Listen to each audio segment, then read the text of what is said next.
Hello, hello. Welcome in, guys. Tap that screen. Help out with the live goal. Appreciate you guys being here.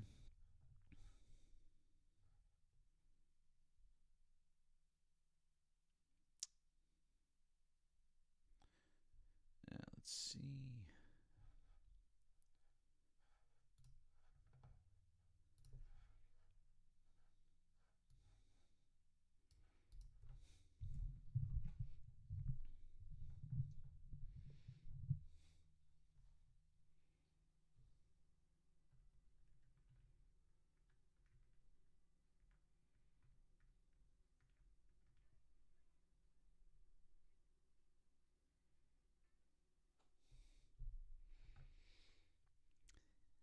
Welcome in, guys. Tap that screen. Help out with the live goal. Appreciate you all being here.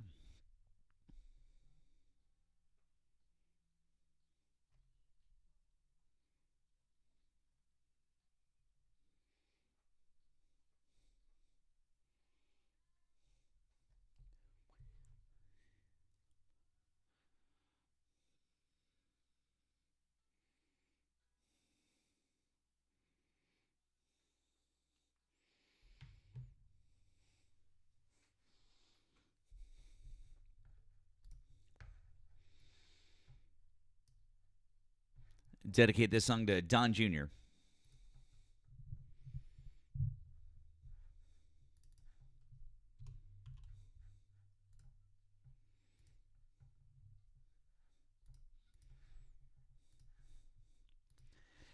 Glad you guys are here. Welcome in on a Wednesday night. Tap the screen. Help out with the live goal. We're going to get started. If you're over on the Tube or the Twitch side, welcome into you guys also. You're welcome to call in. The number is above my head. It's also exactly Lord Havoc. That number is pinned in the chat. It's also above my head. So give us a ring. If you're over here on TikTok, you can just request that up. There you go.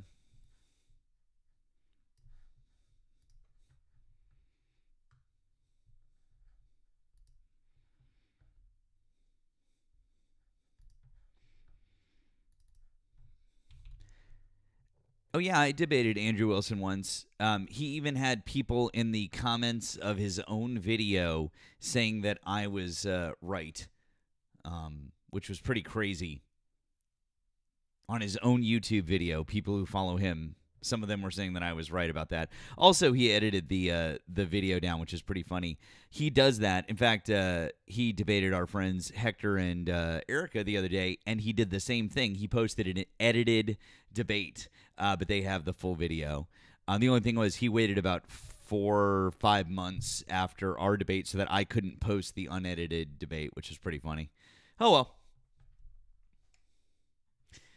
Yeah, I know. I can still open a pickle jar by myself. Oh, and then there was the time that he came back and he had like 4 or 5 people also try to debate us, and we completely fucking schooled him. And I have a video of him saying that we did. So there's that too. But yeah, no, sure. Andrew, yeah. That guy. Oh, he's welcome back anytime. Happy to talk to him.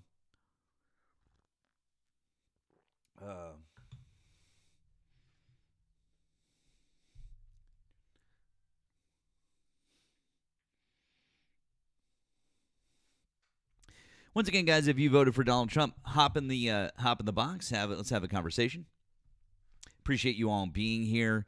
Thank you for helping out with the live goal, for tapping that screen, doing all the good things.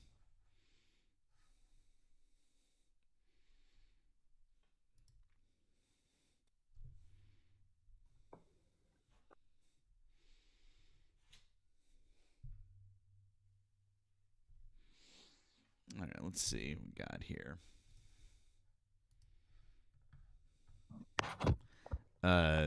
Colton, hi. Did you vote for Donald Trump? Yes. Okay. How old are you and what state did you vote in? 22 and Ohio. Okay. Why do you still support Donald Trump as of June 2026?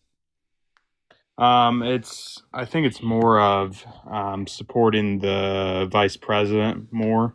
And JD Vance. Vice president has no power, so that's weird. So again, why do you still support Donald Trump as of June 2026? Um, I mean, I really don't have any great points for that. So, okay, so you don't support Donald Trump anymore. Yeah, I mean, it's more for So you don't Vance support. and So you don't support. So what does the question above my head say? why do you still support Trump? Cool. And what's your answer to that? It was really nothing, but Okay, cool. it's So you don't. So the answer is you don't support Donald Trump anymore. correct. Cool. Awesome. So you voted for him and then you realized what a complete and colossal fucking mistake that was. Now, why would you support JD Vance, who would be more of the same? I disagree to that. Why would you disagree to that? He literally wants to do all of the same things, and all of the stuff that Donald Trump is doing is Project 2025, which is what JD Vance is literally there to make sure that he's doing. So, in your mind, how would you separate the two? I'd separate the two. I think that Vance has is actually more. I don't know what the word is, but I'm not asking you about their um, personalities. I'm asking about policy. I don't give a fuck about your feelings about their personalities. I'm asking about policy. And policy wise, Project 2025 is literally what the Heritage Foundation is there to do with JD Vance. They're just using Donald Trump, right, as a puppet to get the policies passed. Of course, he's fucking some things up because he's Donald Trump, but they'll just get JD Vance to do them. And those policies are destroying America. They're hurting our economy. They're hurting the middle class. They're hurting the lower class. They're hurting people who are in marginalized communities. So, why is it, again, why do you want those policies to continue? If you can't say why you support Donald Trump a year and a half into his presidency, that means that all of the policies that JD Vance supports also have failed. Why do you support failing policies? I guess I really can't answer that question. Then I Yeah. So I I think think it's I just think really maybe for I the. think maybe you should I think maybe you should reconsider your vote because that's a real dumb position to take. I think it was really for the I think future it's a of yeah, I the know, and I Republican exactly, and I Party. think and I think that I think that voting for the future of the Republican Party at this point is really fucking stupid, especially when you consider the fact that you've got a president who in 2018 decided to get us out of the JCPOA because we were going to give the Iranians at 1.4 billion dollars, so cuz no, we don't want to give them, and now we're giving them 300 billion dollars. I could go on. Literally, you are trying to say somehow that like JD Vance or the Republicans are going to have any policies that are going to be any different than Donald Trump or do anything better or different than Donald Trump. Their policy, their platform in 2024 was literally just whatever Donald Trump says. So, I think that maybe what you need to do, Colton, because you're a young guy, you're 22 years old, what you probably need to do is go like look in the mirror and be like, do I want the rest of my life to be this shit? Or do I want our country to be prosperous again? Because under Democratic leadership, it's prosperous. The deficit goes down. The debt goes down. The economy is better. We produce more jobs. GDP growth is better. Do you like business? Do you like the economy? Do you like capitalism? Because I do. And if you like all of those things, you should be voting for Democrats. That's fair. I mean, that's all fair talking points. They're not talking points, my friend. They're literally just statistics from the Bureau of Labor and Statistics from our government. They're just numbers. I don't need to use feelings. I don't need to use well, yeah, I can just show you that from like a standpoint of 86 million, I'm sorry, 81 million to 16 million post World War II, Democrats have created that many more jobs than Republicans. 8 of the 9 recessions that we've had have come under Republican presidents. Since Bill Clinton, every Republican president has increased the deficit. Every Democratic president has reduced the deficit. Like, it's just fucking numbers, man. Like, and I used to believe the myth that fiscal conservatism was a thing and that Republicans would be better for the economy and that they would save us money and blah, blah, blah, blah. All that. I believed all that bullshit. I did 20 years ago when I was your age. And then I I grew up. think I, I think I believed the same thing in 2016. And I think that's why I had the same thinking matter in when I voted in, I think, 2025, 2024. But obviously that didn't turn out right. So, I mean, we're all dipshits. So, We're not all in the end of dipshit. it, We're not all dipshits. The thing not talking is, about you. no. Not I'm not. talking. I'm not talking about you. What I'm saying is that look, if you really want to, okay, and I mean this sincerely, if you really want to take a look at it, at the end of the day, you should look at just the pure numbers. Like for example, what I have up on my screen right now, that's federal deficits by each president, right there. I know it's a little bit small, but the red is under Bush Sr., who increased the deficit. Then you've got Bill Clinton, who not only decreased the deficit, but put us into a budget surplus. Then what did George W. Bush do? Fucked us, increased the deficit. Then Obama got saddled with a huge deficit. What did he do? Oh, he decreased the deficit his entire time as president. Then what did Donald Trump do while he was president? Oh, he destroyed the deficit. He spent twice as much money as Joe Biden did. And I know that this doesn't go past 2021, but you can check these numbers.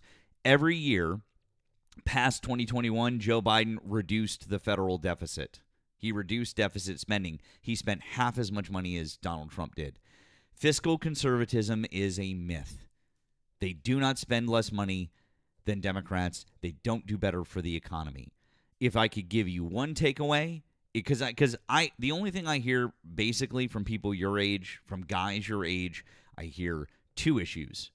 It's the morality thing, like you're worried about abortion, which I don't understand why any guy who's in their early 20s gives a fuck about abortion. Yeah, I've never I don't understood that. I don't either. understand that one either. I didn't care about that issue when I was like that's not for any of us to Well, decide, okay?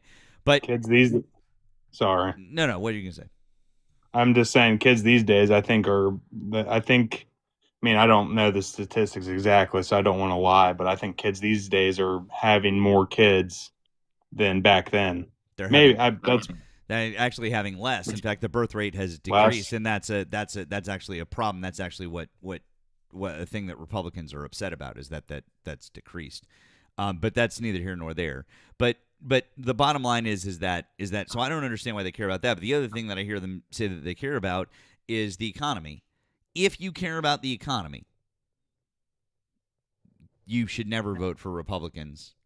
Like they have not demonstrated in my entire life, and I turned 43 this year. They've never demonstrated to me that they are good stewards of our economy. That's all.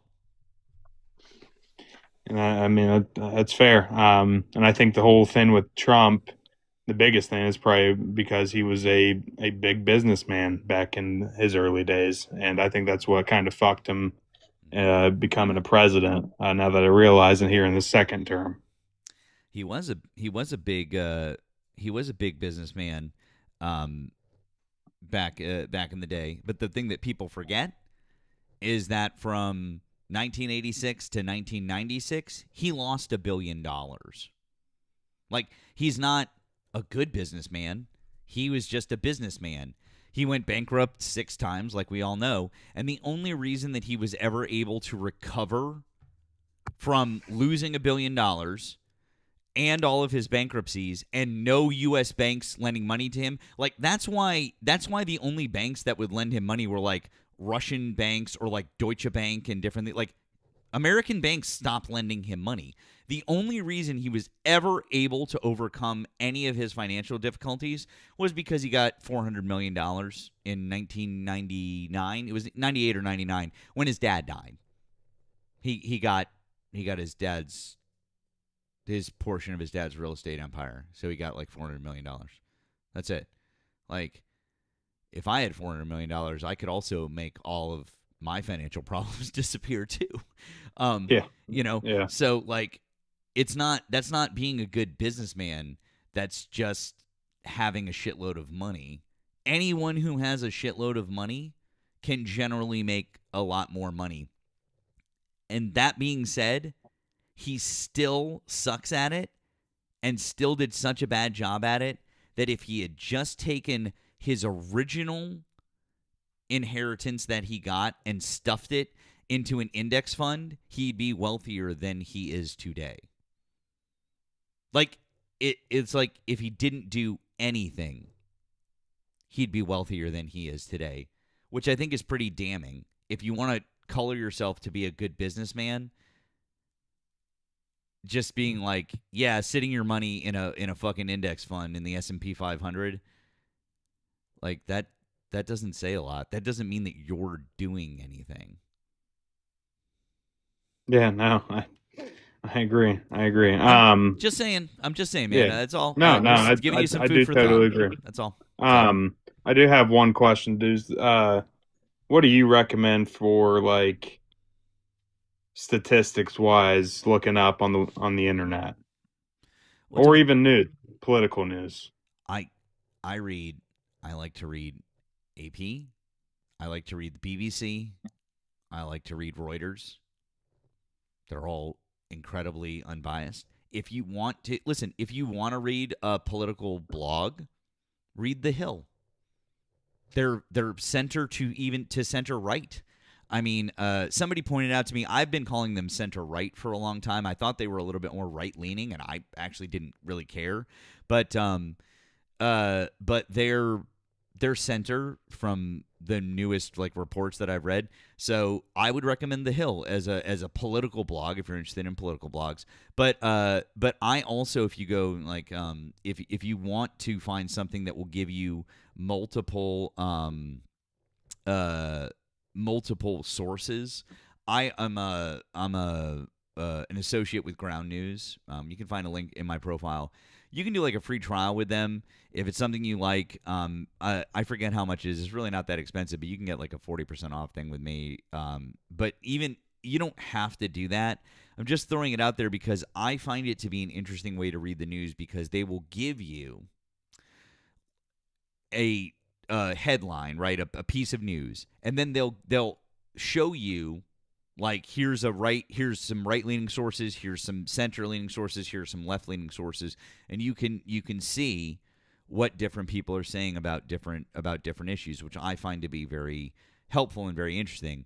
I also think that once you start, hey Ari, hey friend, I also think that once you start looking at news sources in that way, you're going to find out that the center and the left are doing really fair and unbiased reporting, and you're going to find out that the right is adding way too much of a spin. I'm not saying that further left-leaning publications don't add their own take on things. I'm not saying that, but there's an element of delusion once you start looking into further right-wing media, and they're that's where they are. And if you're ever wondering about a news source and you're like, I don't know how to judge this news source, media bias fact check. Media bias fact check. And what you can do on that website is you can put in any news source that you're reading, whether it be a website, whether it be a newspaper, anybody still reads papers, but, online or whatever, but you can put it in. They'll tell you where their bias lies on the political spectrum. So are they right? Are they left? Are they center? Are they a little bit right? Are they a little bit left? And then they'll give you how factual their reporting is. So is it very factual? Is it mostly factual? Is it mixed? Is it not factual? It's nonpartisan, and they just rate different websites. So like I just strongly recommend. All right. So, Well, anyways, I that's what do I would do. appreciate it, Matt. I do appreciate it, and probably definitely should have done the more researching before I came up here and tried to act like I was talking in anything good. But definitely need to do my research, and I do appreciate you telling me some of the websites and sources, and I'll tune in more. Colton, just look, man. All I'm saying is that if you really want to learn and like if you're like genuine about like trying to like to be good on these subjects and different things like that, just dig into it a little bit. If you just dig into it a little bit more, I honestly think that you'll find that the things that you want are not going to come from the people that you're currently voting for. But that's why I'm encouraging you to go read these things on your own. Because if I sit here and I could sit here and I could tell you everything right now. I tell you everything, and I don't know. Maybe you'll sit there and you'll be like, yeah, that's great, cool. You can see, or you'll sit there and you'll be like, yeah, here's this guy who's got a whole bunch of left leaning bias, and he's just telling me shit, and fuck that guy. I don't know. Yeah. But but you know the better thing for you to do is go to the sources yourself. Go right to the source and read from an unbiased source. Read from Reuters, read from AP, read from BBC, read from those places, and then start to make decisions on your own. Read about this Iranian deal versus the JCPOA that was scrubbed in 2018. Read about those two things. Don't listen to what the administration has to say. Actually read about the differences in the deal. Then I think you'll be like, oh well, fuck, this isn't a good idea, or the economy or whatever it is. So that's all. That's my suggestion. But that's where I'd leave you. So I appreciate it, Matt. Thank you so much, and have a great evening. all right, Colton, you have a good one. I'll see you. Take care. All right, thanks, Colton. Appreciate it, guys. If you voted for Donald Trump, we invite you to hop in the box over here on TikTok, or you can give a ring. We've got about I don't know, we got like 600 people over here on TikTok. We're just getting started, just getting rolling. We got some folks over on the tube as well. Who we got over here on the tube? We got 60 some odd people. We're just getting rolling. We appreciate all of you guys here. Thank you. Let's see here. Couple of fun things. Let's reset this gift goal while we do, guys. Thank you so much for helping out with the gift goal, for doing all of those good things, like hitting that gift gallery. Appreciate that. Always nice to level on up. Appreciate you guys. Let's see what we got here. Guys, once again, please only request up if you voted for Donald Trump. Only Trump supporters at the moment. We appreciate that. We love you guys, but just Trump supporters. I want to say a couple of thank yous. Thank you to Wesley for the $10 super chat. Hey, Matt, daily reminder chat, get your Mad Matt mugs and shirts. Half the proceeds go to the Victory Fund in memory of Charlie Kirk. It's a great cause and a better troll. Much love. Thank you, Wesley. Appreciate that. That's right. Happy Pride, everybody. And if you are interested, go to my bio. The first link in the link tree, you'll find the merch shop, this Erika.budge. There's 3 items that are related to me. There's a coffee mug, there's a tank top, and there's a t-shirt. If you get any of those items in any combination, whatever, either single or together or whatever, through the end of June, you're welcome, Colton. I hope you have a good day, okay? Good night. If you get any combination of those items, feel free to do so. I'm so glad. But the main thing is that 50% of the proceeds are going to go to the Victory Fund. The Victory Fund helps LGBTQ plus candidates run for office. It is a wonderful organization. I love them. If you want more information about them, or if you'd like to donate directly to them, victoryfund.org. I strongly encourage you that if you're like, I'm not sure if I want to get a shirt, I don't care. Don't get a shirt. Go donate directly to them. Will not hurt my feelings in the least. So please, feel free, okay? But I'm just glad you guys are here. Thank you also to NR Milford for the $5 super chat. It says, Trump was always a damn con man. Always. Everyone in NYC knew that. Facts. Everyone in NYC knew it.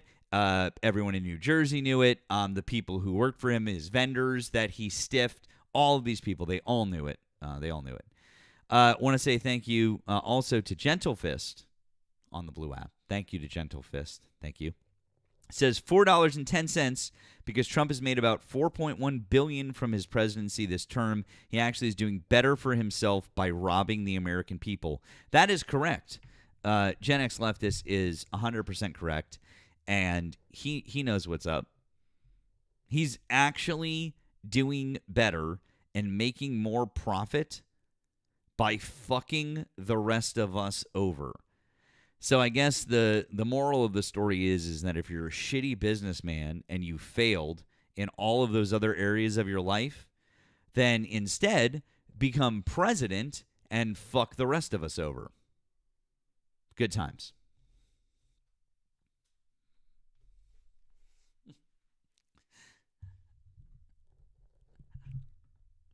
It's great. Great job. Great job, Donnie. Real proud of you. Guys, we don't have anyone in the box over here, and the phone line is open. I did hear we did have someone tried to call in. If that was you, the line is open now. We don't take calls while we have a TikTok guest or while we have another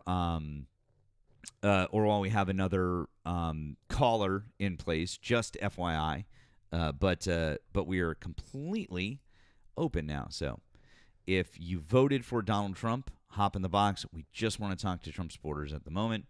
Yeah, that's it. Corey, no, haven't talked about the agreement yet. Probably going to wait until we get a Trump supporter who's ready to go through it and talk about it. So.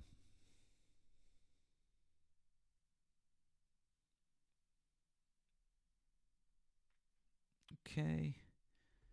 We've got that. Let's see what else I wanted to show you guys. I had one or two other things.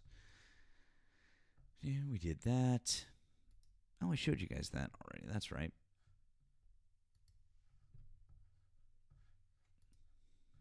All right.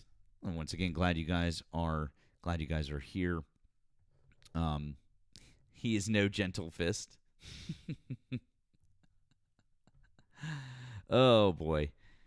He's a gentle fist. He's gentle. Daniel down in the chat. Daniel looks like Daniel needs to come up and have a conversation. Why are you debating with the chat, Daniel? Why don't you come up here and debate? Seems like that would make a lot more sense, huh? Why don't you make your way on up here, guys? While we wait for Daniel to see if he can grow a set of balls, I'll invite the rest of you, if you're over on the tube, to feel free to call in. That number is above my head. It's also pinned in the chat. Or if you're over on the Twitchy app, same thing for you. You're welcome to call in.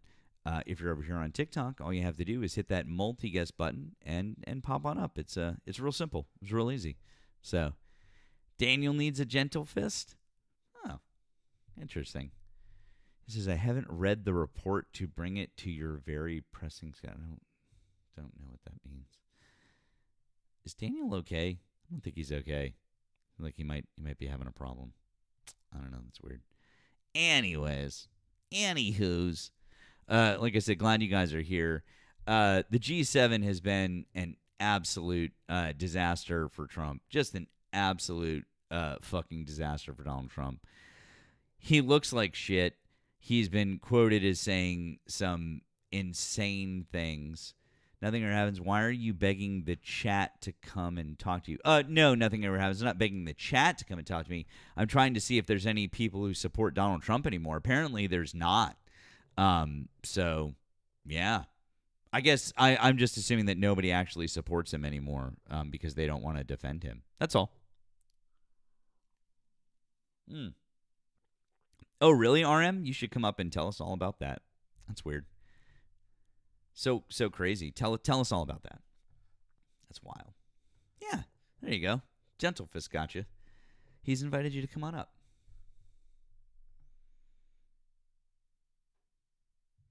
Yeah, I know, Tay. What he said about the school thing was absolutely fucking terrible. It was just absolutely the fucking worst. So, just god fucking awful. So, yeah. Once again, guys, if you voted for Donald Trump, hop on up. Let's have a conversation. Let's have a chat. Let's do it. Let's do it. Anytime. RM, I noticed that you didn't accept that. You didn't accept that request. It's weird. Did you not want to come up and talk about the thing that you said in the chat? I mean, come on up. Come on up, bud. Let's have a conversation. Come down. Why not? Why are you afraid of to talk with us? This is so weird. Thank you to NR Milford over on the tube. Thank you, friend. It says for the $20 super chat. Hey, Matt, I'm sharing this recent YouTube video with Jay Leno and Joe Biden. Found it interesting. So when you have a free moment, have a watch. The name is 46 President Joe Biden speed shifts his 1967 Corvette with Jay Leno. Okay, we'll have to check that out. I do need to be a little bit careful, friend. The copyright stuff has been a little dicey, if you know what I mean. Like yesterday, I got hit with one, and so I just need to be a little bit careful about what I show, especially if it's like something like a Jay Leno show or something like that. Some of these networks are being a little, yeah. So, anyways, just need to make sure that we don't get dinged there. But I'd be happy to show it otherwise for sure. Oh, Joey Raid, welcome in, Joey Raiders. All right, glad you guys are here. Thanks for calling the stream. Did you vote for Donald Trump? Matt, it's NR Milford. Oh, hey, friend. How are you?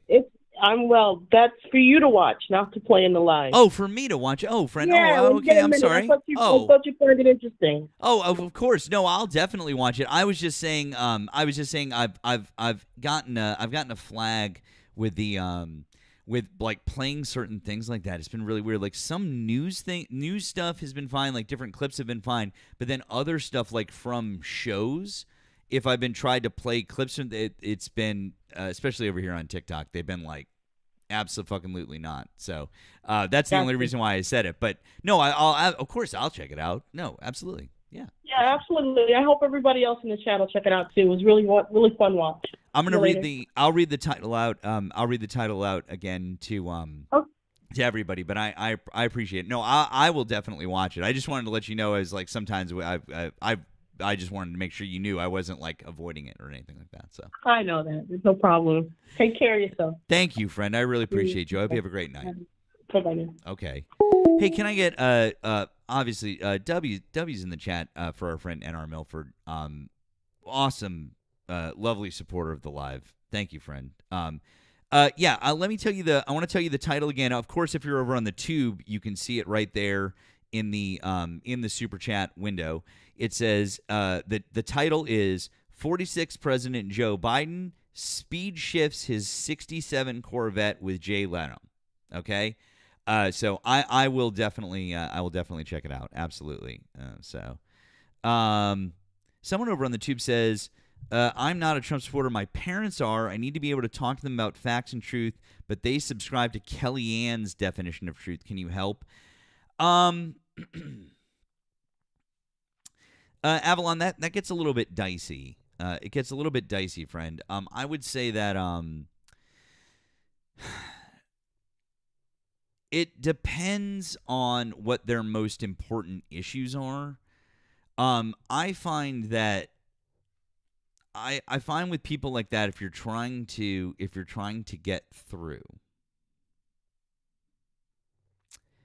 if you're trying to break through, and you would really like to see a change, it's important to connect on an issue that you can possibly get them to shift a little bit to the middle ground.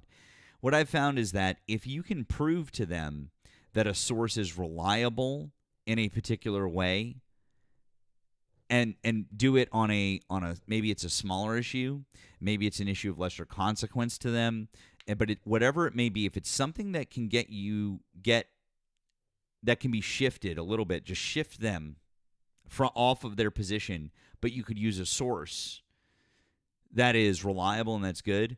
I found that that's a good way to open the door to sharing other sources and other facts. Okay? So I would say that might be a place to start. Not knowing your parents and not being privy to the situation, it can be a little bit difficult. So it's hard to give you really specific advice. But I don't know. I hope that maybe that might be a good place for you to start. He said, "Is you mentioned sources? Their responses, who pays them?" Okay, so Avalon. So then what you can do is you can start with different things.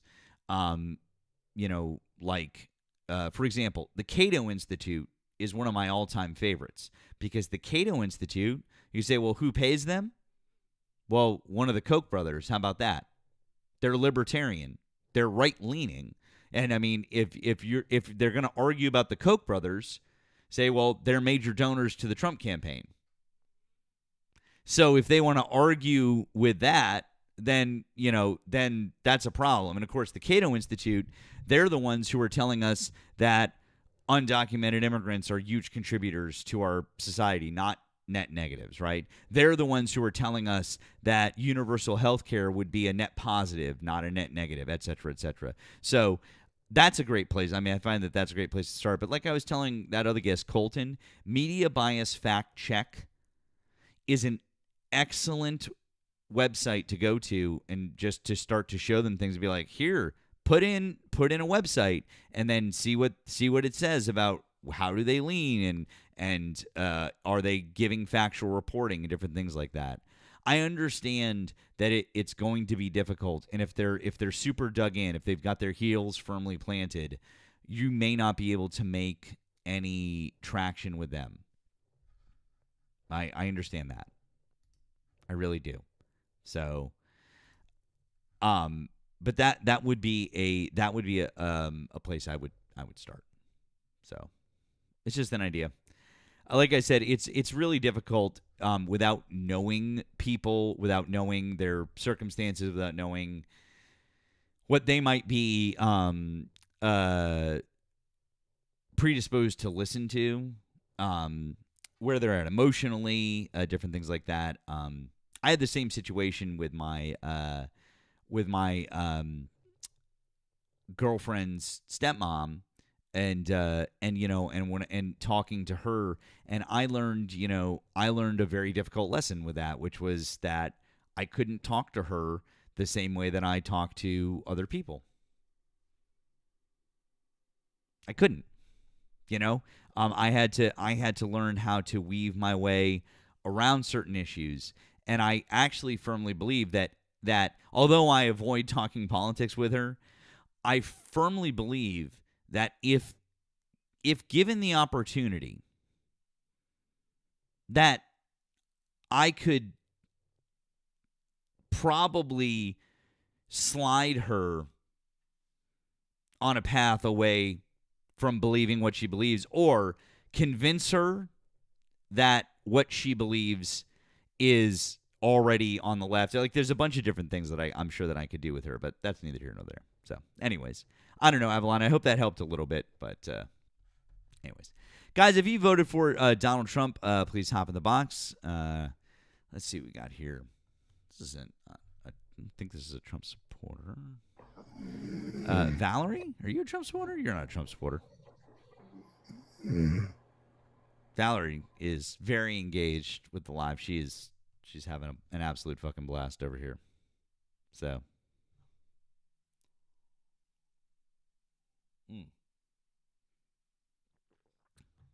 All right. Well, we've got 750 people over here on TikTok. Got 100 people over on the tube.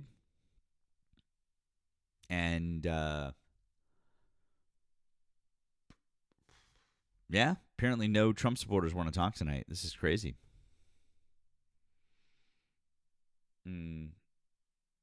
If.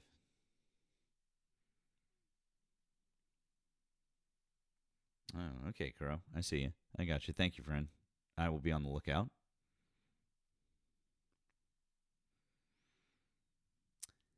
And Brett, I saw your message too. I think it's more related to the video on the screen. I think that's also part of it too. But we can definitely try to see if speeding it up will help. So we can absolutely give that a shot. So thank you, friend. Appreciate the suggestion.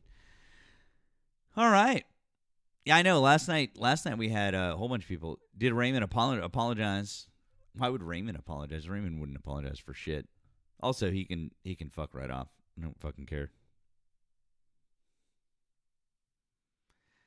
Starting at the Koch brothers are Trump supporters. Absolutely, they are. Donors for sure to the Trump campaign. Thank you, Crystal. I saw that. I'll take a look in a second. Guys, once again, if you voted for Donald Trump, we invite you to hop in the box, or you can give a ring over on the tube. The number's above my head, or it's also pinned in the chat. So either way.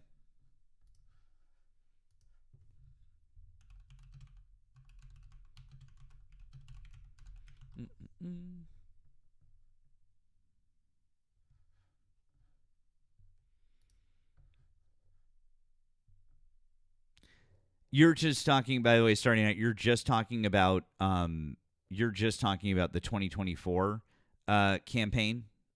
That's what you're doing. They still are very, very, very involved in the Republican Party and pushing stuff on the right side of the aisle. Just FYI. Hi, thanks for calling the stream. Did you vote for Donald Trump? Yes, sir. How you doing today, Matt? Doing fine. How old are you and what state did you vote in? Yeah. I'm 37. I live in Pennsylvania. Okay. Why do you still support Donald Trump as of June 2026? Yeah. So it's not just so much like Donald Trump. It's more just I support the conservative or the Republican Party, I would say. It's like, I know everybody says it, a lot of people say the same thing over and over again, but it's like, what is the lesser of two evils when it comes to the political parties? That's like more what I stand with. And I understand Trump's not going to be the greatest, but it's just like, again, it's like, what's the other options that we have here? So that didn't really answer my question. Oh, okay. So do you not support Donald Trump? No, I support him. Again, I guess one for me, I would say immigration. That's the one thing I support. Just the border situation with all immigrants, them coming over. It seems like it's more calmer now since someone is actually doing their job, upholding the law. What law was Biden not upholding? What law? Yeah, you said since someone's actually upholding the law. I'm asking you, what law was the Biden administration not upholding? I don't know the exact law, but why would you let a bunch of people in? I'm not asking for rhetorical questions. I'm asking you because you made a claim. You said someone is actually upholding the law. What law is that? What's Donald Trump actually done that's changed the situation? He's not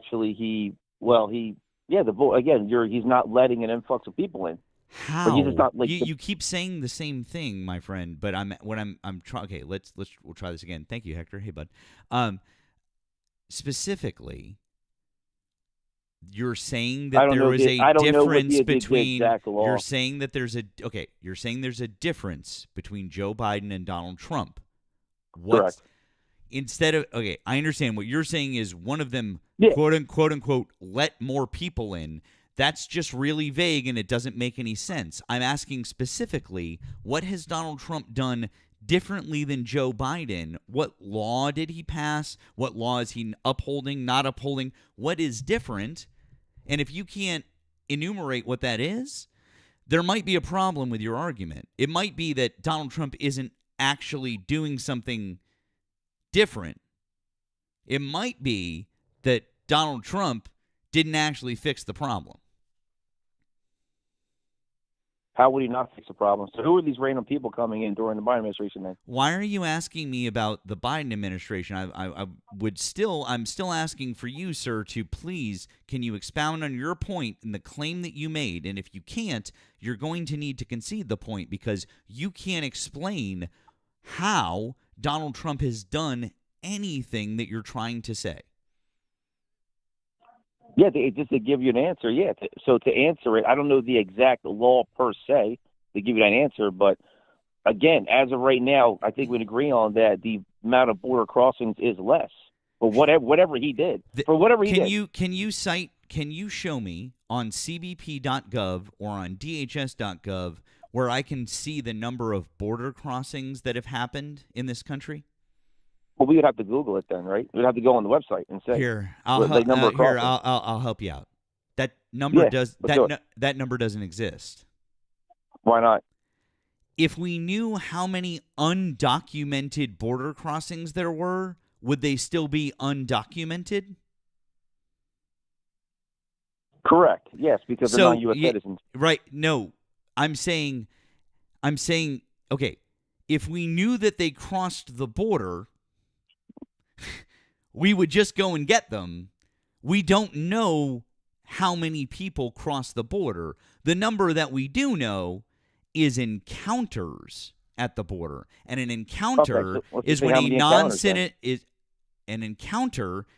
non-citizen comes to the border and they're met by Border Patrol and not allowed into the country. That's an encounter. So, my question for you is, when did encounters start to drop in the United States of America at the southern border? Oh, clearly when Trump came in office. Is that your final answer, sir? That would be my final answer. Yes, Matt. Great. You were 100% wrong. It was a year before that, or almost a year before that, starting in April of 2024. That's really strange. So it's almost like if somebody made a change and that things started getting better, who would we attribute that to? You're just saying that it would be Biden. Is that what you're saying? No, I'm not just saying that, sir. I'm asking you to use your logic, right? We're going to use logic and reasoning skills. So if the number started dropping in April of 2024, nearly a year before Donald Trump became president of the United States, who would be responsible for the number of encounters at the border dropping? Based off your facts, you'd say be Biden, from what you're saying. Okay, so assuming that what I'm saying is correct and true, and you could Google that, by the way. You can fact check me on this, and I encourage all of the 1,000-ish people watching me right now to do the same. That you would find out that the numbers started dropping under Joe Biden. Yeah, I'm not gonna lie. I find that really hard to believe because when these people were coming over, again. So again, sir. You can say that. Why? Listen, my friend. Listen. You can say that you find it hard to believe.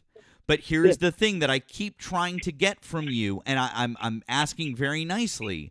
I would like some sort of information that would explain how Donald Trump fixed the problem, because you haven't given that to me. All that I'm getting from you is feelings and not facts. You think that. You would believe this.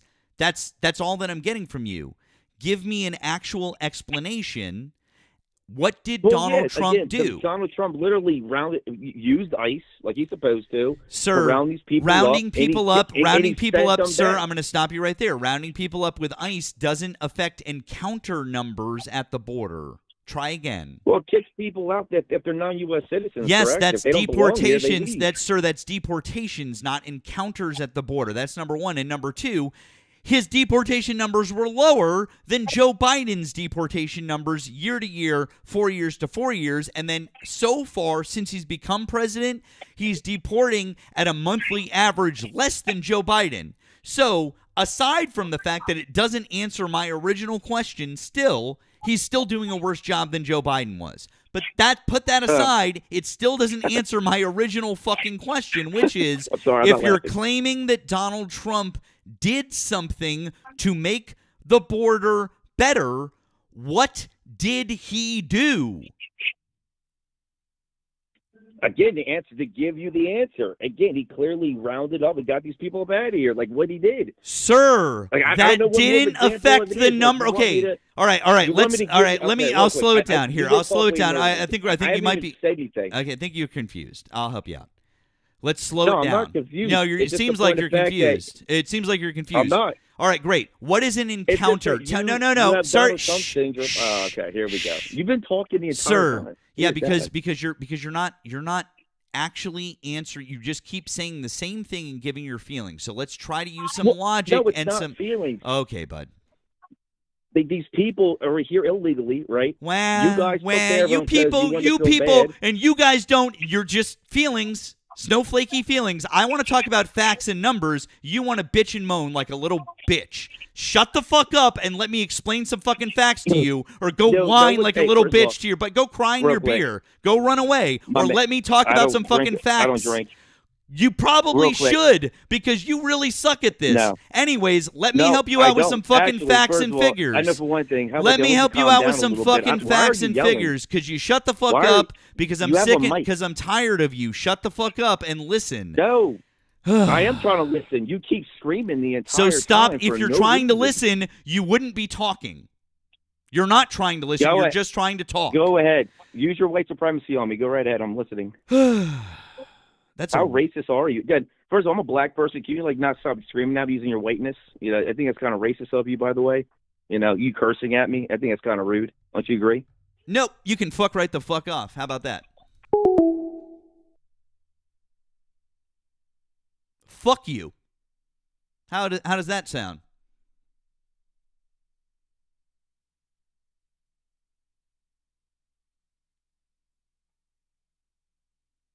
Don't pull a racism card on me, because I think that you're stupid.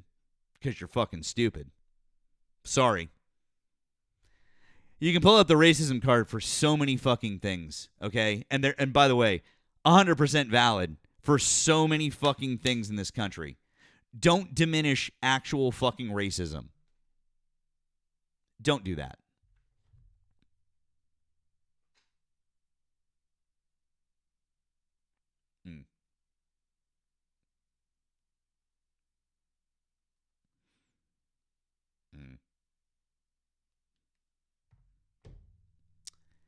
Got it. Thank you. Don't diminish actual racism by saying things like that. Yeah, he needed a cop-out. I agree. 100%.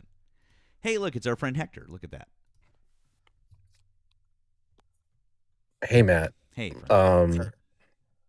I would really appreciate it if you stopped giving me facts with your whiteness. I don't like that. You need to dial that down. That it felt very racist. Okay? It was. I will say I should not. I will say that one thing. I shouldn't have said the racism card. I shouldn't have said that, because I don't feel that way, and saying it like that, it not appropriate. That's on me. So I shouldn't have said it that way. I do feel though that when people say things like that, it diminishes the real fucking shit that's happening. That's why. But I didn't mean to say that. So my apologies for phrasing it that way. I didn't mean it like that. I knew exactly what you meant. They weaponize racism in a fashion to yeah. But my apologies. Just make sure you dial down on that racism, okay? Next time you have to say 2 + 2 = 5 to a black person, or alleged black person, because I don't believe that person was black. But yeah, just stop being so honest, okay? That's very racist. No, I apologize to. Oh no, Hector's gone. God damn it, Hector! I looked down for a second, then he's fucking gone. Well, fuck you, Hector. We love Hector. We love you, Hector. Thank you, and I appreciate your gentle lessons for me. Thank you for taking me by the hand and teaching me your ways, friend. Thank you. I know it's right. The Hector classic skedaddle. I need the Erika the skedaddle sound for sure. Guys, if you voted for Donald Trump, hop in the box. Let's have a conversation. I don't know, Ken. It really doesn't matter either if he is, if he isn't. I don't really care. But that's just a ridiculous thing to say. Hi, thanks for calling the stream. Did you vote for Donald Trump? Cool. All right, there we go. Good shit. By the way, I wanted to circle back around on one thing. I understand that in 2024, the Koch brothers didn't support Donald Trump. I understand that. And I understand that vocally they haven't been fans of Donald Trump. They are very right-leaning. The Koch PAC, because I pulled this up and I knew that the number was insane. If you can go to fec.gov and you look up Koch PAC, So the Koch Incorporated Political Action Committee, between 92 and 95% of their political donations from that PAC go to Republicans. So when I say that they're right-leaning, they're right-leaning. I guess I just think, yes, KOCH. Look at how many of their donations go to right-leaning candidates. At these days, guys, sometimes I say Trump supporter and Republican interchangeably and MAGA interchangeably. So apologies for doing that. Technically, yes, they're not big Trump fans, but they're very, very much on the right, and they support right-leaning candidates. So.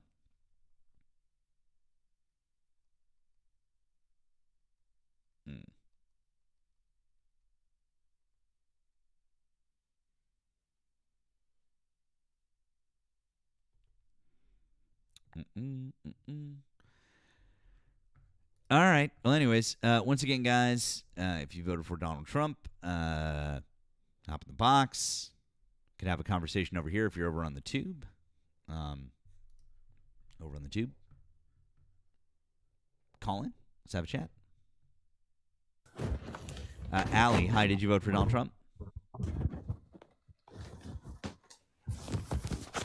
All right. Cool story.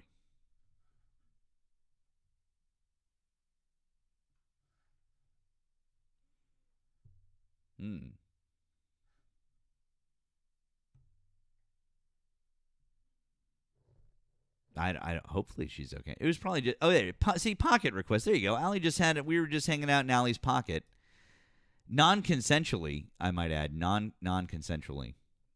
Allie, don't take us into your pocket without consent next time. Okay, thank you.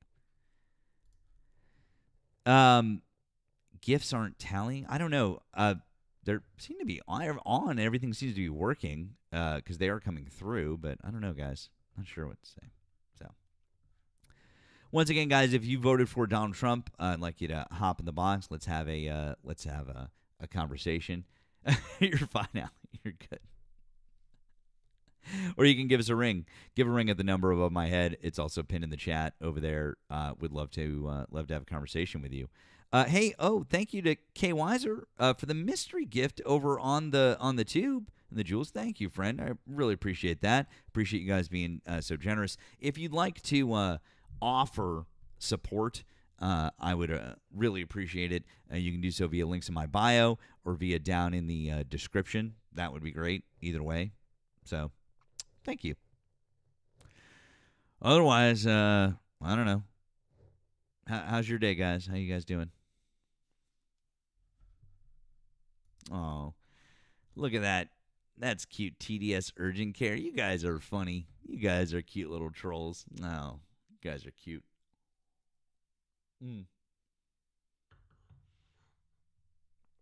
Oh, man. All right, Daniel, I let people chirp for like a long time, and I think you've chirped long enough for tonight. So you can come back. Either you can hop in the box like a big kid, or you can come back another time. Okay.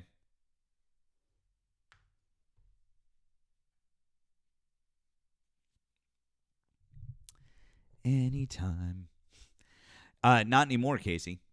Not anymore. Guys, I see a bunch of people asking. I will just address it again really quickly. And that's because his partner Nell had posted it publicly in the Discord. Nemo's dad passed away a couple of days ago. And so he's gonna be out indefinitely. That's why you haven't seen him anywhere else. And so that's why. So just obviously sending him all of all of our good thoughts and love, So there you go. Hi, thanks for calling the stream. Did you vote for Donald Trump?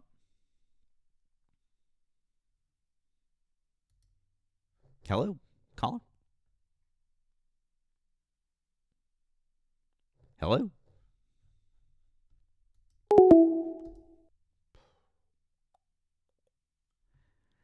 All right. Well, caller, we couldn't hear you, but if you want to call back, feel free. Thank you guys so much for helping out with those with the gift goal. Appreciate you. Allie says it wasn't me. Swear. Gotcha. Thank you.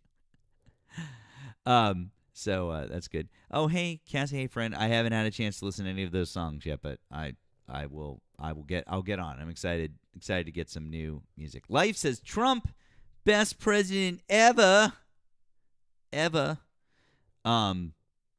Cool. All right. Well, come tell us about it. I'd love to know why. Why is Trump the best president ever? Let's see. Are you available to invite? Let's look. My guess is no. I'm gonna wager that's a big fat no. Look at that. I think I was right. I think I was right.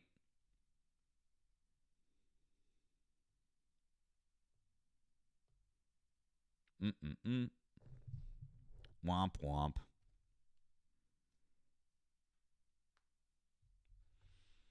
How's my night going?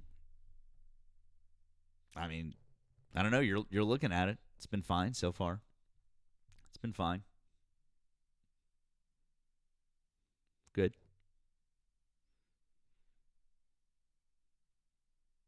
How are you guys? How's it going? How's it going out there? That's good. Now, try starting to visit. Oh, no. Oh, okay, bud. Oh man, these people are funny. That was not the right button. Why do they never have their requests on? They never have their requests on. It's so weird.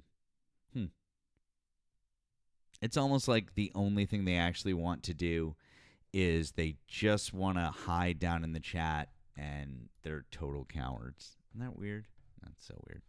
Once again, guys, if you voted for Donald Trump and you still support him, would enjoy having a chat with you. So feel free to request that up if you're over here on TikTok, or you can call in on the number that's above my head, or that is pinned in the chat over on the tube. It's real easy. It's real easy. So thank you guys for being here. Like I said, if you wanted to offer additional support, you can feel free to do so via links in the chat, links in my bio, or links down in the description of the YouTube video. It's real easy. So there you go. All right, I'm gonna do something fun for you guys. That's fun. I don't know. We haven't done. There you go. Sure. All right. Good shit. All right. So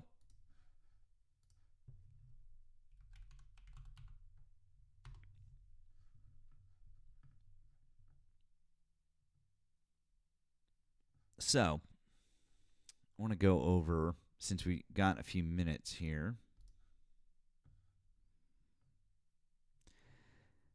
We have an annotated agreement from.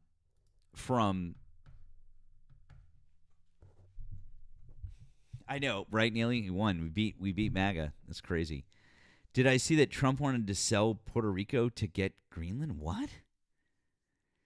No, I didn't. Jesus Christ, I didn't see that. Listen, Jane, I can only handle like so many crazy things at a time, friend. God damn it. Okay. Jesus.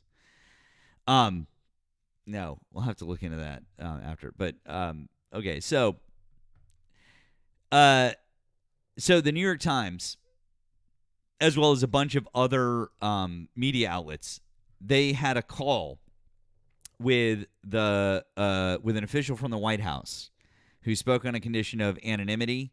It is constant insanity, exactly. Spoke on a condition of anonymity, and they said a few different things. And they basically laid out a disclosure of the text. And so we've got it annotated. So here's paragraph 1. We're going to run through a couple of things. while I do this, I'd like to invite anyone who is a Trump supporter, any Trump supporter who'd like to come on up and have a conversation. You can do so here in TikTok by requesting up, or you can call. Want to say thanks to True Seeker for the $10 super chat. Says, hello. Never Trump Republican after January 6th. I enjoy your show. I just wish there was more Trump lives like yours, but all I get is muted and kicked because they are all cowards. True Seeker, I mean, well, number one, I appreciate it.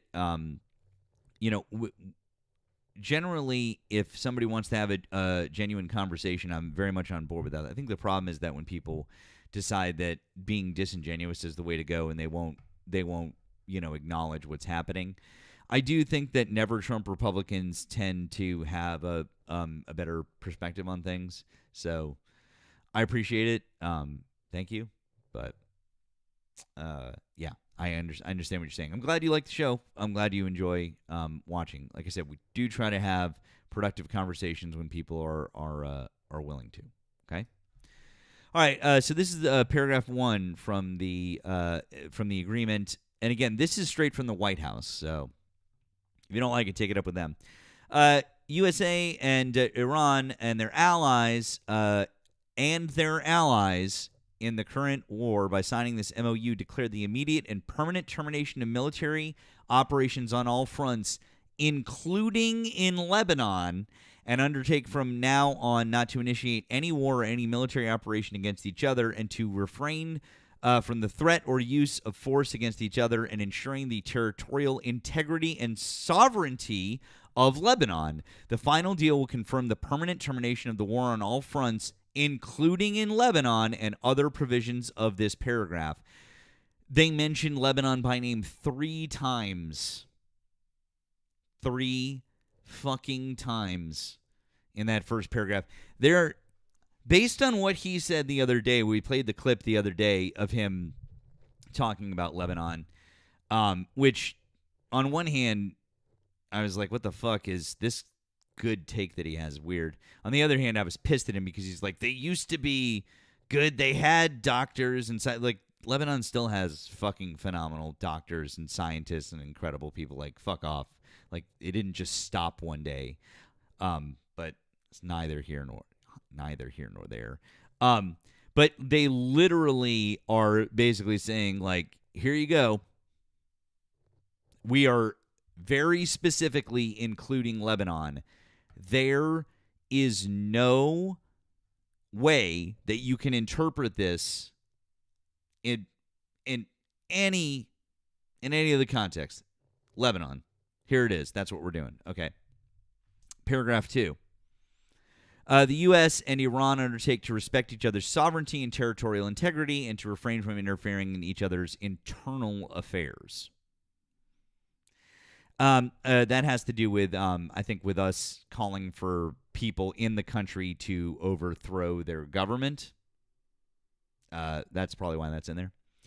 Paragraph 3. The U.S. and Iran commit to negotiating and achieving the final deal in 60 days, extendable with mutual consent. So not only did they give themselves 2 months, they're like, oh, and by the way, if we feel like it, we can just keep this going.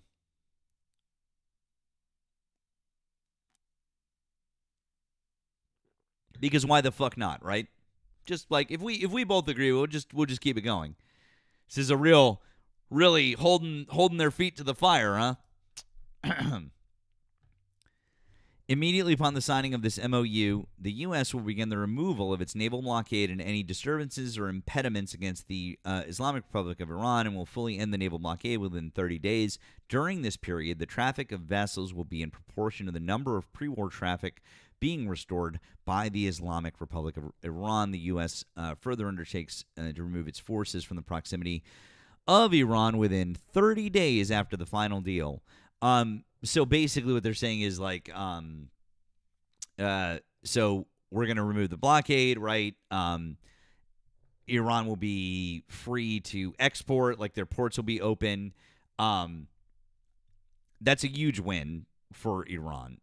Like big time win for Iran and a big time win for China because a huge amount of their exports go to China.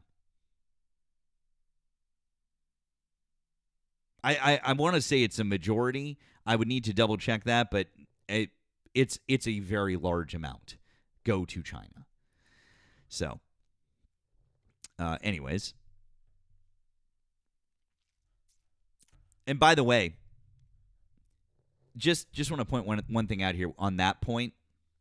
Oh, hang on. We'll continue this. We'll continue this shortly.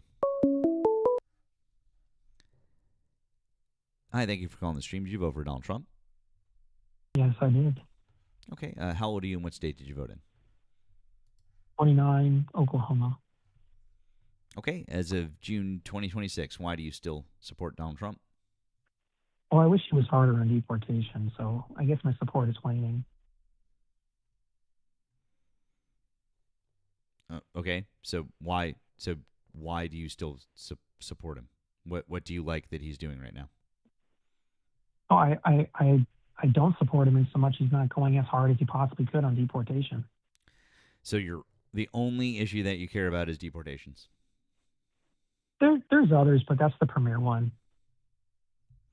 Yeah, you probably should have voted for Joe Biden because if you just looked at 4 years to 4 years, Biden was better on deportations, or for Harris, to continue the Biden administration because Biden to Trump 4 years to 4 years, he was better on deportations. And in the last year and a half, give or take, Trump isn't even hitting Biden's average monthly numbers since we don't have another 4 years to compare him on. If you just look at monthly averages, he's not even touching it. So, yeah, Trump sucks at this, huh? You should have just voted for Harris. Yeah. Did you read the rape gang inquiry by Rupert Lowe today? I'm sorry, what? Did you read the inquiry for the gang rapes that are happening in Britain that was put out by Rupert Lowe, the Parliament and the MP in Britain? Did you read that today? No, I'm sorry. This is why do you still support Trump? Why are you pivoting to something that's happening in the UK? That's really weird. Anyways, so what you're saying is that you regret your vote for Donald Trump and you should have voted for Kamala Harris, huh? Because he sucks.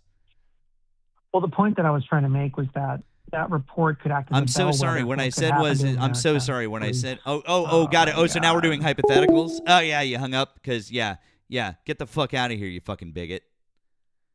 Fuck you. Oh, you didn't like it that I wasn't going to let you spread your fucking hate? Oh, no. Well, he wouldn't let me say my report that I wanted to talk about a hypothetical happening in America. No. Well. American, hi, did you vote for Donald Trump? American Vato. Yeah, I just called you American. Hi, did you vote for Donald Trump? I'm going to call you a dumbass. Yes, I did. Okay, cool. Well, that's the only part of the name that I could see because I'm on TikTok Studio, so all I could see was American. I corrected you, American Vato.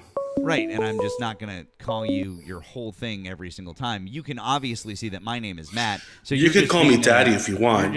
You're just being a disingenuous prick. If you wanted to come up here and have a genuine conversation, you could have. Instead, you just crashed in. Do you want to, start over and try again and not be a total fucking dick? Because, we could try that and maybe you want to, actually have a conversation, or do you just want me to walk right the fuck all over you? Is that what you want? Maybe you could pay me for it if you'd like. You can try, but it's not. I'm going to give you one shot to come off mute and to restart this conversation. Hi, American. Did you vote for Donald Trump? It's American Vato. Cool. How old are you and what state did you vote in? I'm from Arizona, and I am 50. Okay, so American, why do you still support Donald Trump as of June 2026? He's the GOAT, man. That's it. Why don't you support him? That's the question. So, but just by saying he's the GOAT, it doesn't really answer the question. I could just say that anyone is I'm so sorry, don't interrupt me. I could say that anyone is the greatest at anything without giving any supporting evidence, and that wouldn't really make any sense, right? So here's what we're going to do. Why don't you specifically tell me What policies is he implementing currently that you're happy with? Could you be more specific? No matter what I tell you, you're going to spit. Got it. So the answer is no. You can't actually be specific because you No, just bottom tried to. bitch. That's not what. Bud, why are you pivoting already? Why are you deflecting away? Because I know what's going. All right, then just go away if you can't handle the conversation. Hi, thanks for calling the stream. Did you vote for Donald Trump? Yes, I did. Okay, how old are you and what state did you vote in? Well, I'm still Gary. I'm 43. No thanks. I don't want to talk to you. I'd literally rather talk to a brick wall than talk to that guy.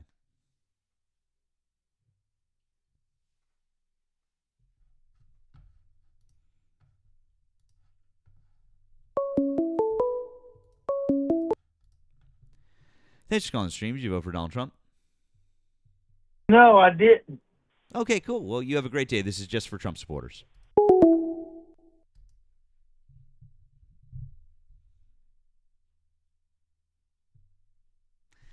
Anyways, they never understand consent, do they?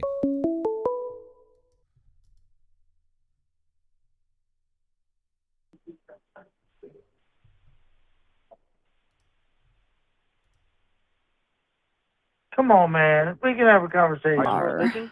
Are you a political side? Are you religion? Can we have a conversation? Are you religion? Are you a political side? Are you religion? Are you a political side? Yeah, no.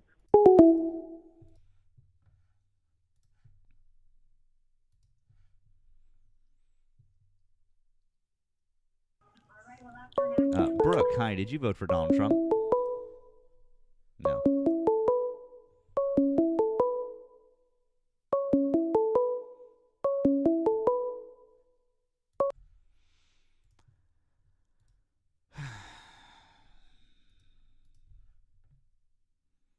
Anyways, guys, if you voted for Donald Trump, you can get in the box. Let's have a conversation, or you can give a ring. No, that was Ari, friends. That's Ari.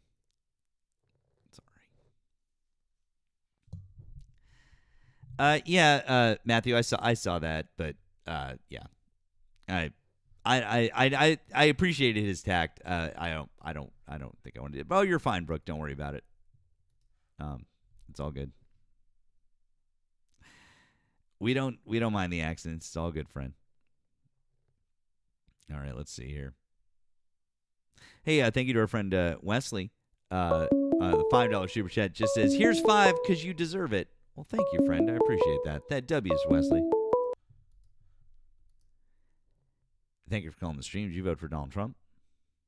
Hey, man. Yeah, I did. Okay. How old are you and what state did you vote in? South Carolina, 38. Okay. As of June 2026, why do you still support Donald Trump? I'm a Republican.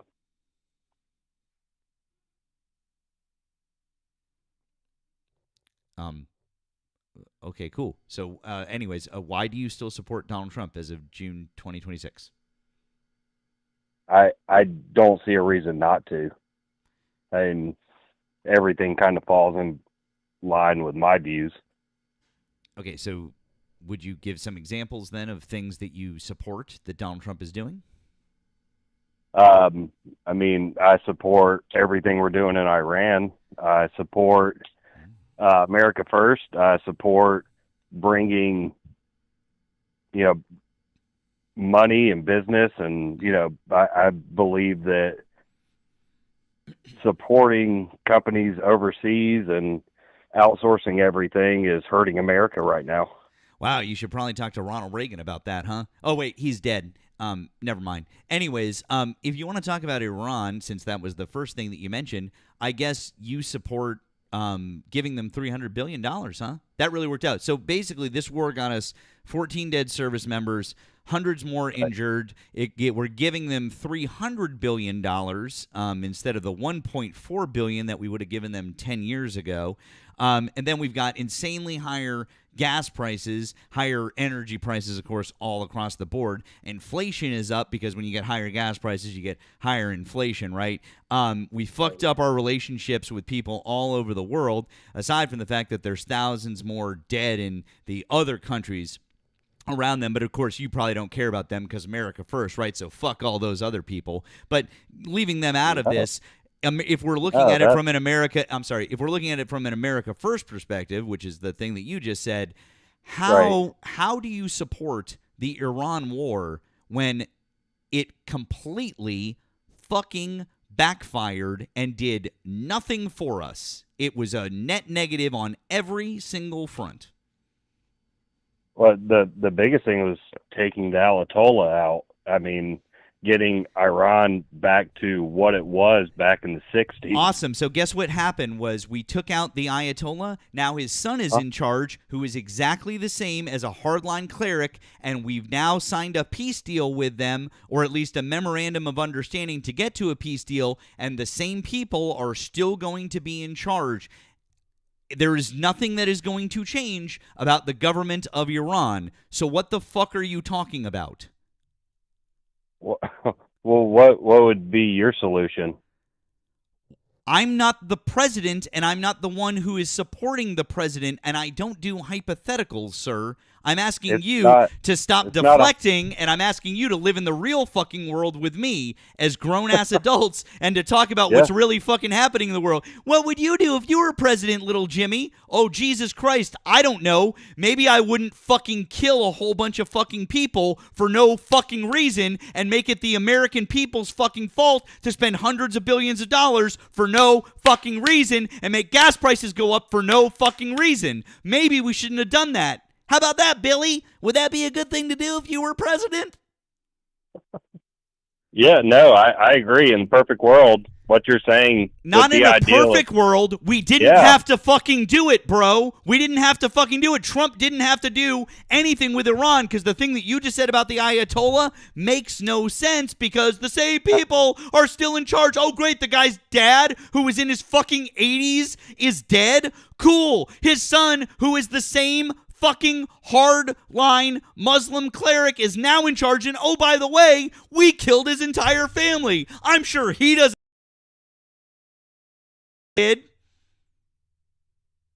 Oh, no, yeah, you're right. I'm sure he does.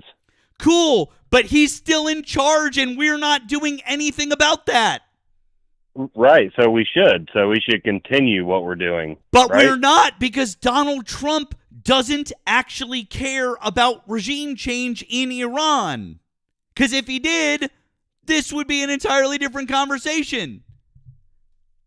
Well, the ignorance on my part, I guess I don't know what we would. There's either do nothing or do something, right? Right, and so if we had done nothing, our gas prices wouldn't have skyrocketed. Prices for other goods wouldn't have skyrocketed. We wouldn't have spent $400 billion on an unnecessary war.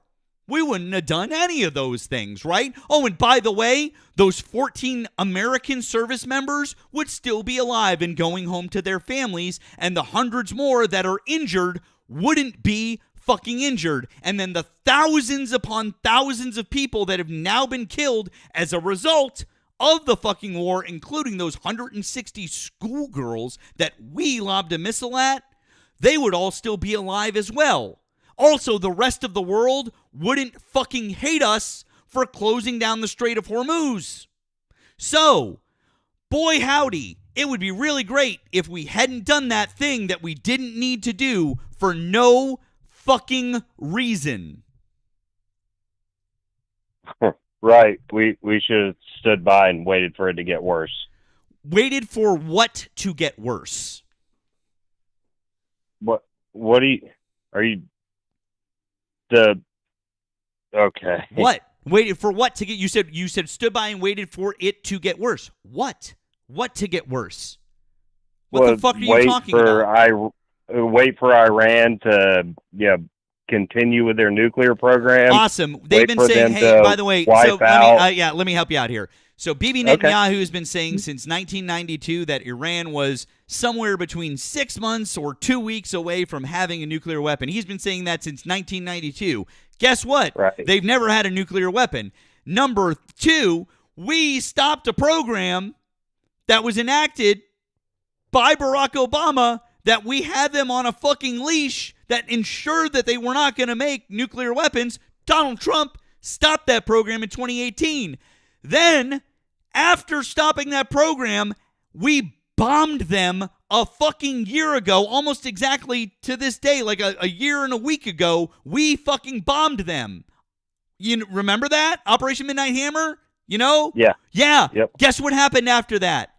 We apparently destroyed all of their nuclear sites. You know how we know that? Because Tulsi Gabbard, the director of national intelligence, publicly came out at a Senate intelligence hearing, and under penalty of perjury, the woman who is literally the most informed about the intelligence community in the entire fucking country stood up and said, Iran has had their entire nuclear capability obliterated. I'm not paraphrasing. She used the word obliterated, and they've never tried to restart it.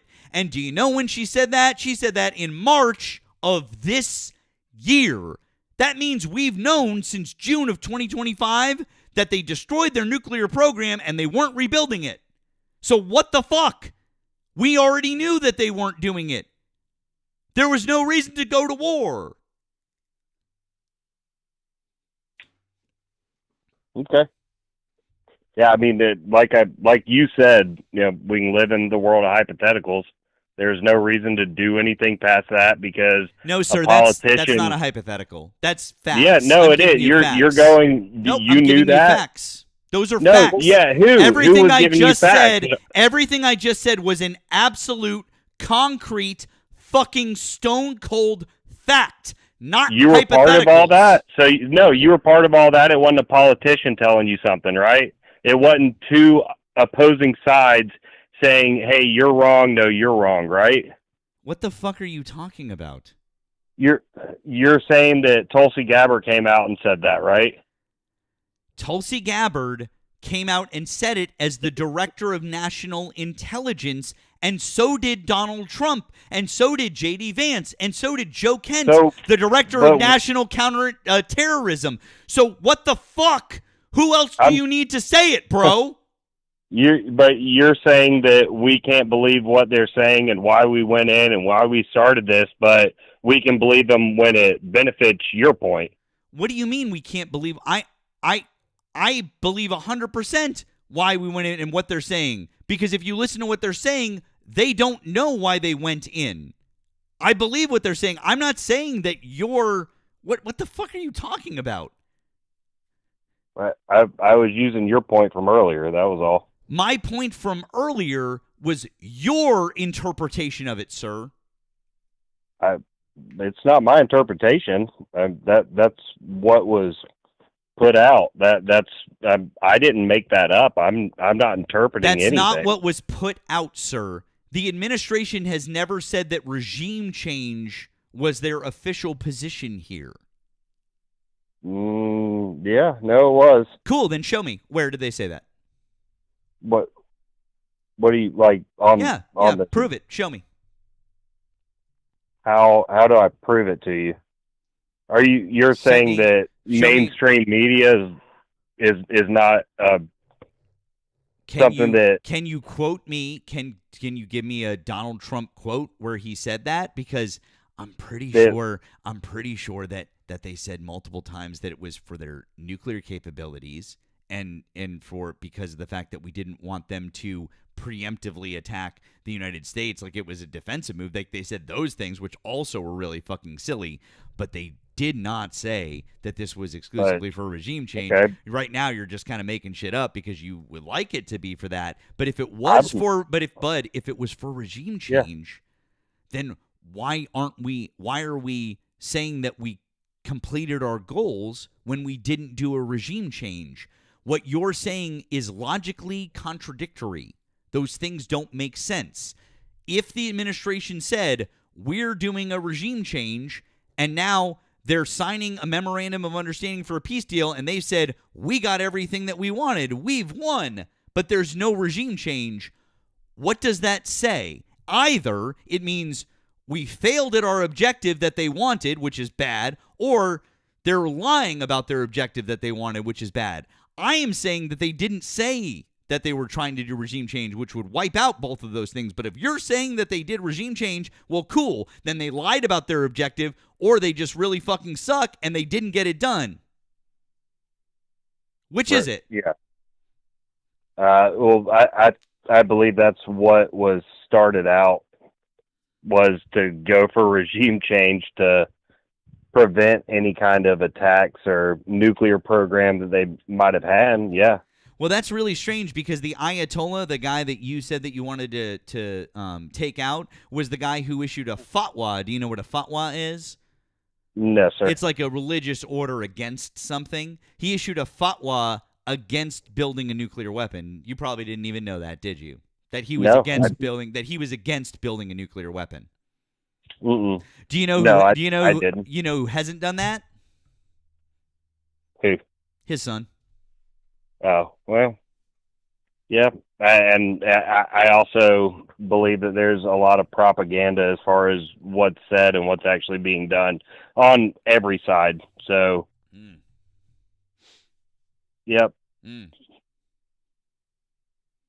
But that was it. I mean, I was just calling in to say what I had to say and listen to you. And the great thing about this is we can sit here and talk and not hate each other because of it, and we can have this conversation.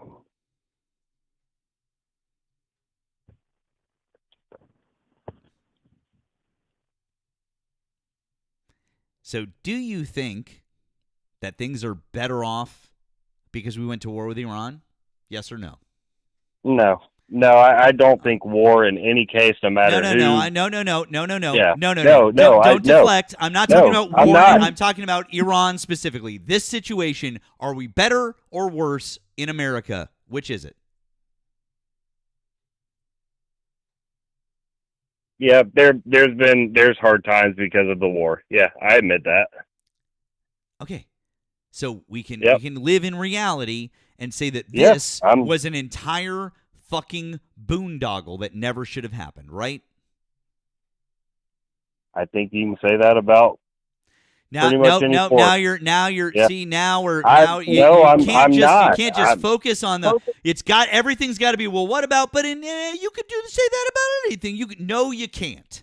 We're talking about this. Right. Don't deflect. We're not. I'm not. I said no. I do not think that things in America are better right now because of what happened. No. They're worse. Things in America are far worse because of what happened. Yep.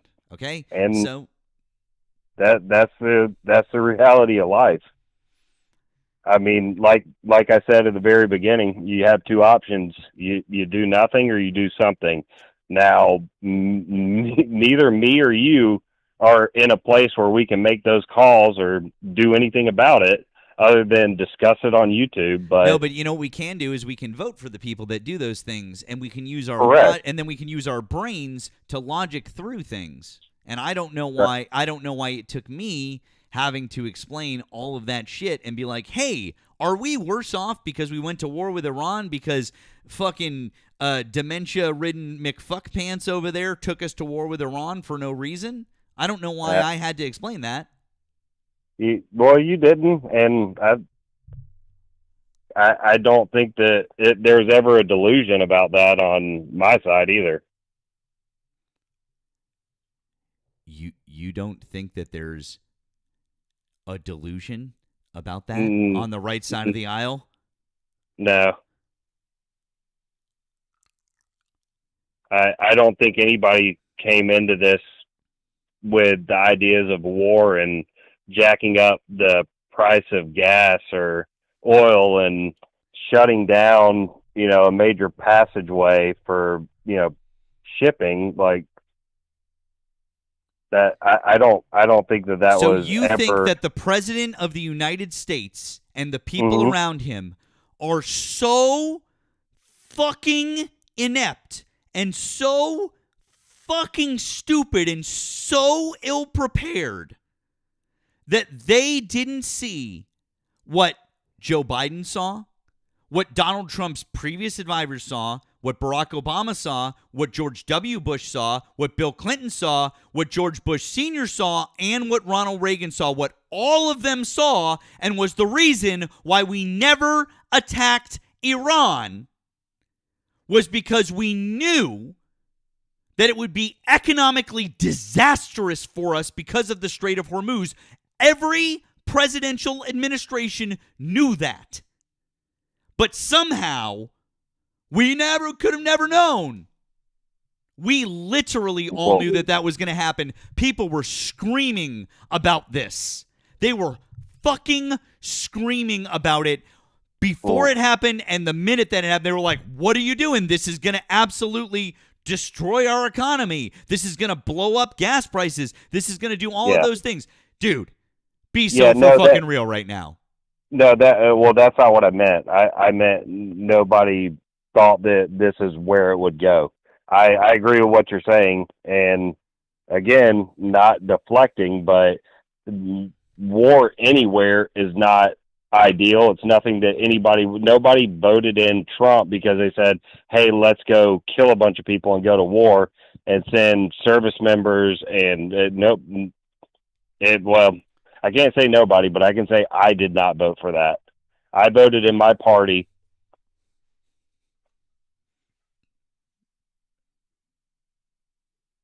You voted for Donald Trump. Correct. I voted Republican. Right. Do you know what the Republican platform was in 2024?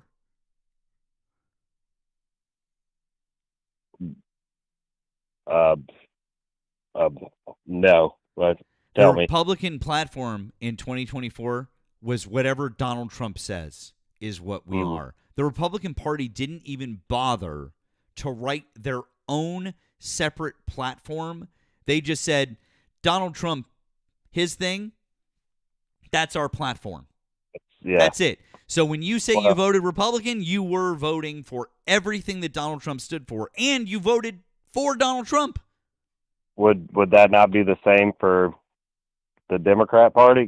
No, because the Democratic Party had their own platform. And there's also a lot of people inside the Democratic Party who split off from it. In fact, one of the biggest things about Kamala Harris that probably cost her the election was the fact that she broke from the Democratic Party initially and was going further left, and they wanted her to come back more to the center. Like, there was a distinct difference there. The Republican National Party was just like, whatever you say, Mr. Trump. Yeah. Well, and yeah, I believe that 100%. The more that I see, I know there's plenty of people that are going to disagree with it, but I do believe that that's how both sides go.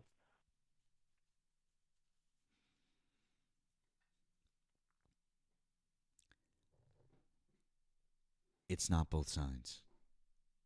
Well, I mean, you have your news outlet that you're dedicated to because of, my news outlets are all center. And they're factual. I don't know. Listen, bud. Listen, I don't do the both sides thing. That's bullshit, and it's a fucking cop out.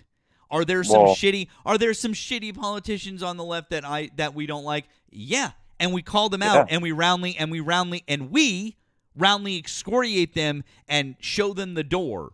Unlike the Republicans, who have a shitload of terrible politicians who don't do fucking jack squat about it. And at the fucking top of the pyramid is Donald Trump, the man who is literally ripping up the Constitution and taking a giant fucking shit on it while he is grifting to the tune of nearly $4 billion at this point taken away from the American people. It is not the fucking same. I will never, ever fucking admit that the Democrats and the Republicans are the same anymore. If you caught me 25 years ago, I might have said that. But this is not the same. In the year of our Lord 2026, fuck off with that shit, man. I'm not doing both sides are the same. Absolutely not. Well, again, I meant as far as who you get your news from, and I didn't mean you specifically. You're obviously more, you listen and you have, more knowledge than, the next guy. But as far as somebody like me or the Democrat next to me that is just going off of mainstream media, then I do think that for the most part, you pick your side and you pick who you want to listen to, and you pick what you want to believe and hear. And that's where you're wrong. And that's what I'm trying to explain to you is that people don't pick. If you're intelligent, you don't pick what you want to believe in. If you're intelligent, if you're intelligent, what you do is you can look at the facts and understand what facts are. If you're on the right these days, you pick what you decide is a fact. You decide what you're going to believe is true, even when something diametrically opposed to that thing is actually true. That's what's happening on the right side of the fence right now. Okay? Yeah. That's the disconnect that's happening. So no, that's not. People aren't sitting here going, "I'm deciding this is the truth. I'm deciding this is the." That's not what's happening here. What's happening here is you've got people that are literally thinking that a news organization, and I use that term in quotes, a news organization that had to pay out $787 million because they lied on purpose about voting machines. Okay? The Dominion lawsuit against Fox News, they lied on purpose to their viewers. We have text messages, we have emails where they were coordinating, lying to their viewers to push Donald Trump's agenda. But they're the number one cable news network in the country. Still. But they had to pay out $750 million because they lied. But they're the number one cable news network in America. People are looking at them and they think that the things that they say are true when they have literally been caught lying to their fucking faces, and people are still like, we don't care. We don't care that you've been caught lying to our fucking faces. Give us more. Yeah. Like I said, I mean, it's both sides. It's not both sides because there's nothing on the left that you can give me to compare to that. Give me something that would compare to what I just fucking said to you.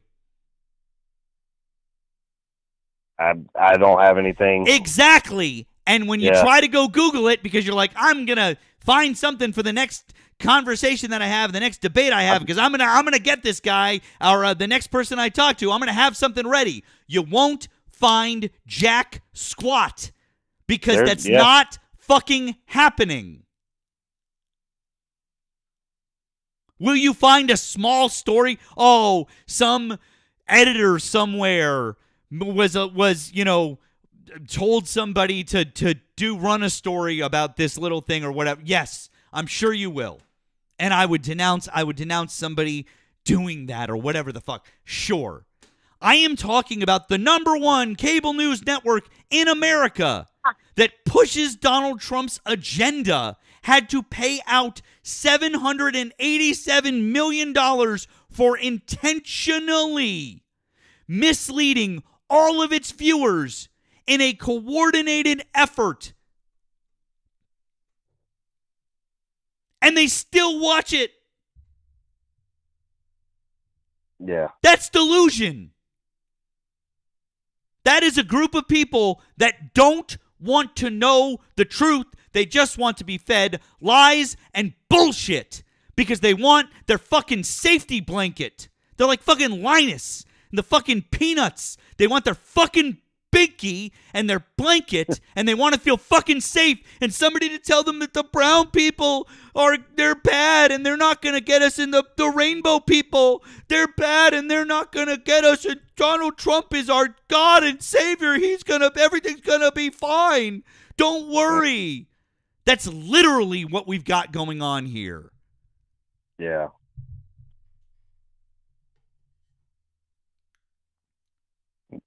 Well,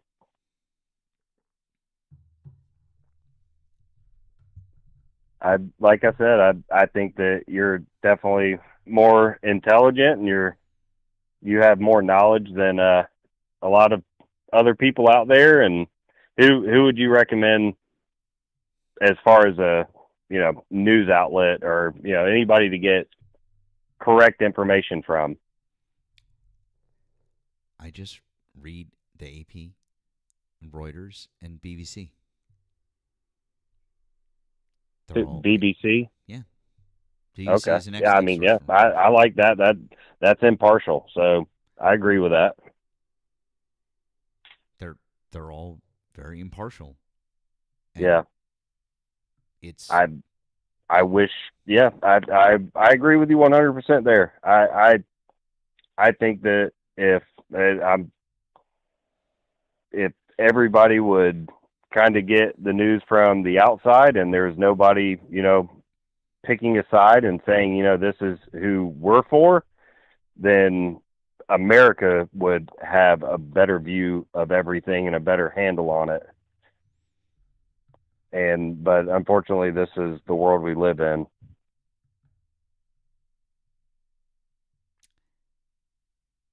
Well, maybe we should stop voting for people that are literally trying to censor that stuff and continue it and make it keep happening. That might be a good idea. Yeah, I agree. I'm there for somebody that's right in between.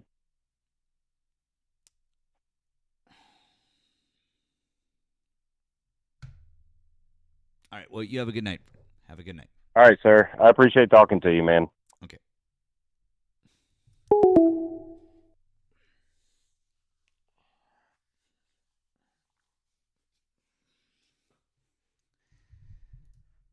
Holy cow! We got some friends in the box here. What's we got going on? And Erika, and hello, friends. Hello, what's going on? How are you guys? How's it going? Holy cow! How are you guys doing? Listening to somebody that should learn the word read. I mean, I can't do the both sides. Yeah, the both sides argument never works, right? I mean, not in that case. And then really he tried to waffle out of it by bringing up the news. I can't. I just can't. My favourite part of that was the part where Matt finally got him to answer what he thought Trump was doing well, and he said, "I like everything that he did in Iran." And then 10 minutes later, he was like, "Yeah, well, nobody likes what he did in Iran." I was like, "It's literally why you vote." Like, I don't know. Maybe he'll read some things. I don't know. Maybe not. But anyways, really want to say real quick. I want to say thank you to Wesley. It says no, Matt. It's rar. Thank you, friend. And then Wesley with the $50 super chat. It says took a poll in the chat. Answer: we don't like hate trolling lies. They want to. Oh, okay. You want to? Yeah, guys, go for it. Mute. Great. Yeah, mute Jason over there. Sure. Get him. Mute him. Send him on his way. Absolutely. You absolutely have my blessing. Capitalism always wins out, guys. God bless America and the almighty dollar, please. That's fan fucking tastic. So, Erika, you texted me. Oh, yes, he I did. texted you in all caps. You did. Sorry, I'm sorry, guys. I was in a little bit of a zone there for a second. I was not paying attention to anything. Also, thank you to Joseph on the pay of the pal. The PP said not only did Fox lose $787 million, but they lost it because they didn't dare to go to trial. Internal memos and emails showed that they and their on-air talent were in the tank for Trump. Exactly. That's what I was saying. Agreed 100%. They were all right the fuck in league together. It was ridiculous. Oslo, correct. I was seeing red and you weren't even on the panel. So it was fun. I thought that you were actually remarkably self-controlled while talking to that man. I was thinking the same thing, Eric. I felt like at the end I wanted to go in a different direction, and I reeled it back in. So, thank you. I appreciate you guys. Thank you. No, I feel like the nihilist in you took over towards the end. You know, like what's the point in this conversation?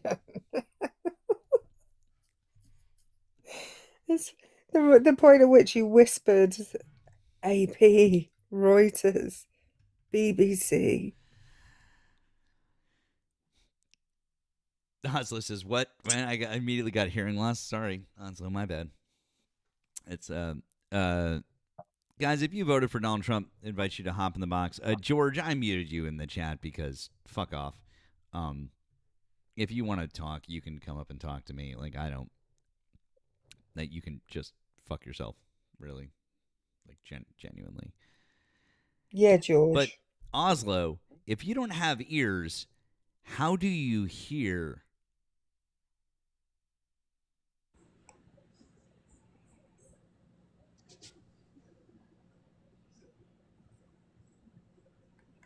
Just saying. The fuck? What the Jesus Christ. He's crashing out, isn't he, Crystal? Holy cow. I don't know what's wrong with him. Oh, it's a fucking list from Michael Savage about like what would have happened if Kamala had won. It's like a fucking 50 item. Oh my god. What he is. Man, the syphilis has really gotten to him, huh?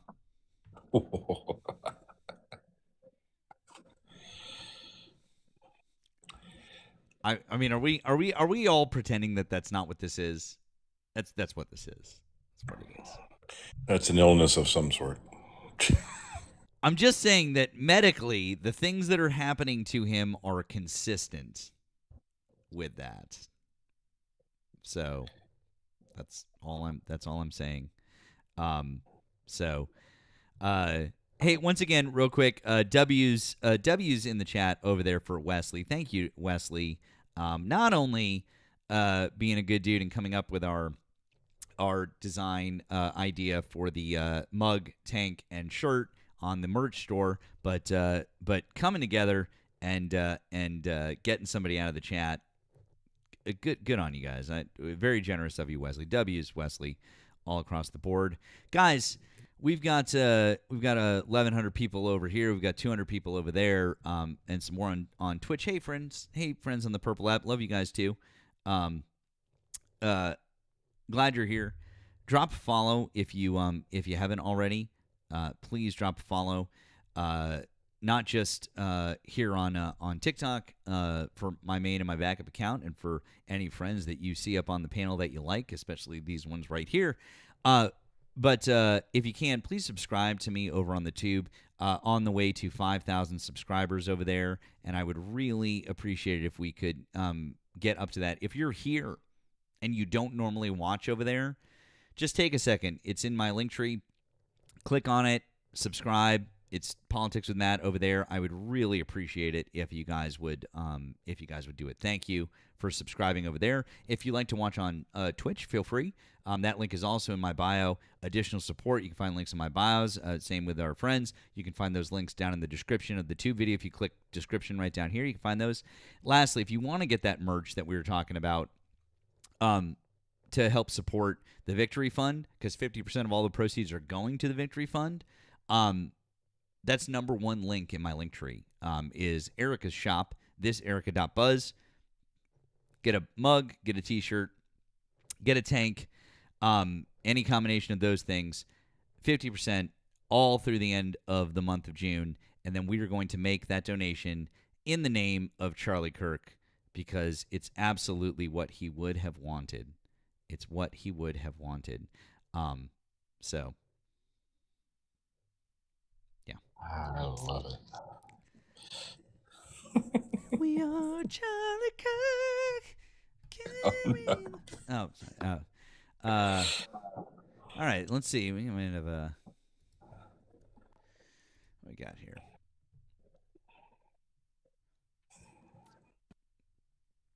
I know, I hate it too. Although the reggae version that we heard the other night I didn't hate it.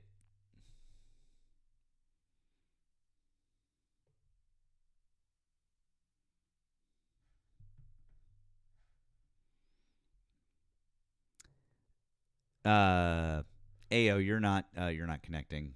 So yeah, let's see.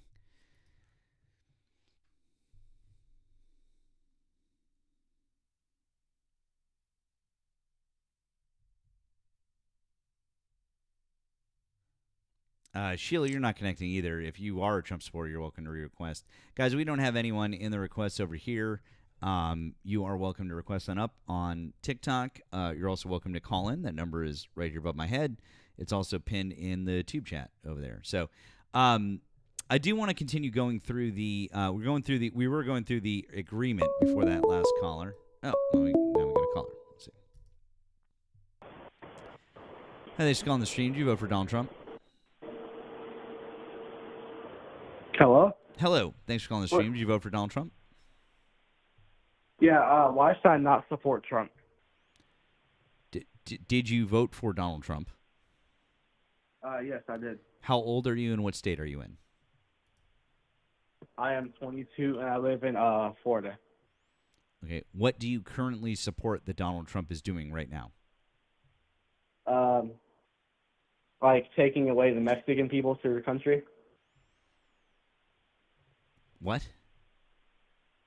Taking away the Mexican people, like ICE, like the ICE stuff that he's doing. You like the ICE stuff that he's doing? Really, what is he doing specifically? Can you explain? Deporting people. Oh, well then I hate to break it to you, but he's doing a worse job than Joe Biden. So there you go. That's why you shouldn't support him. It's because he sucks at it. No. He's doing way better than Biden.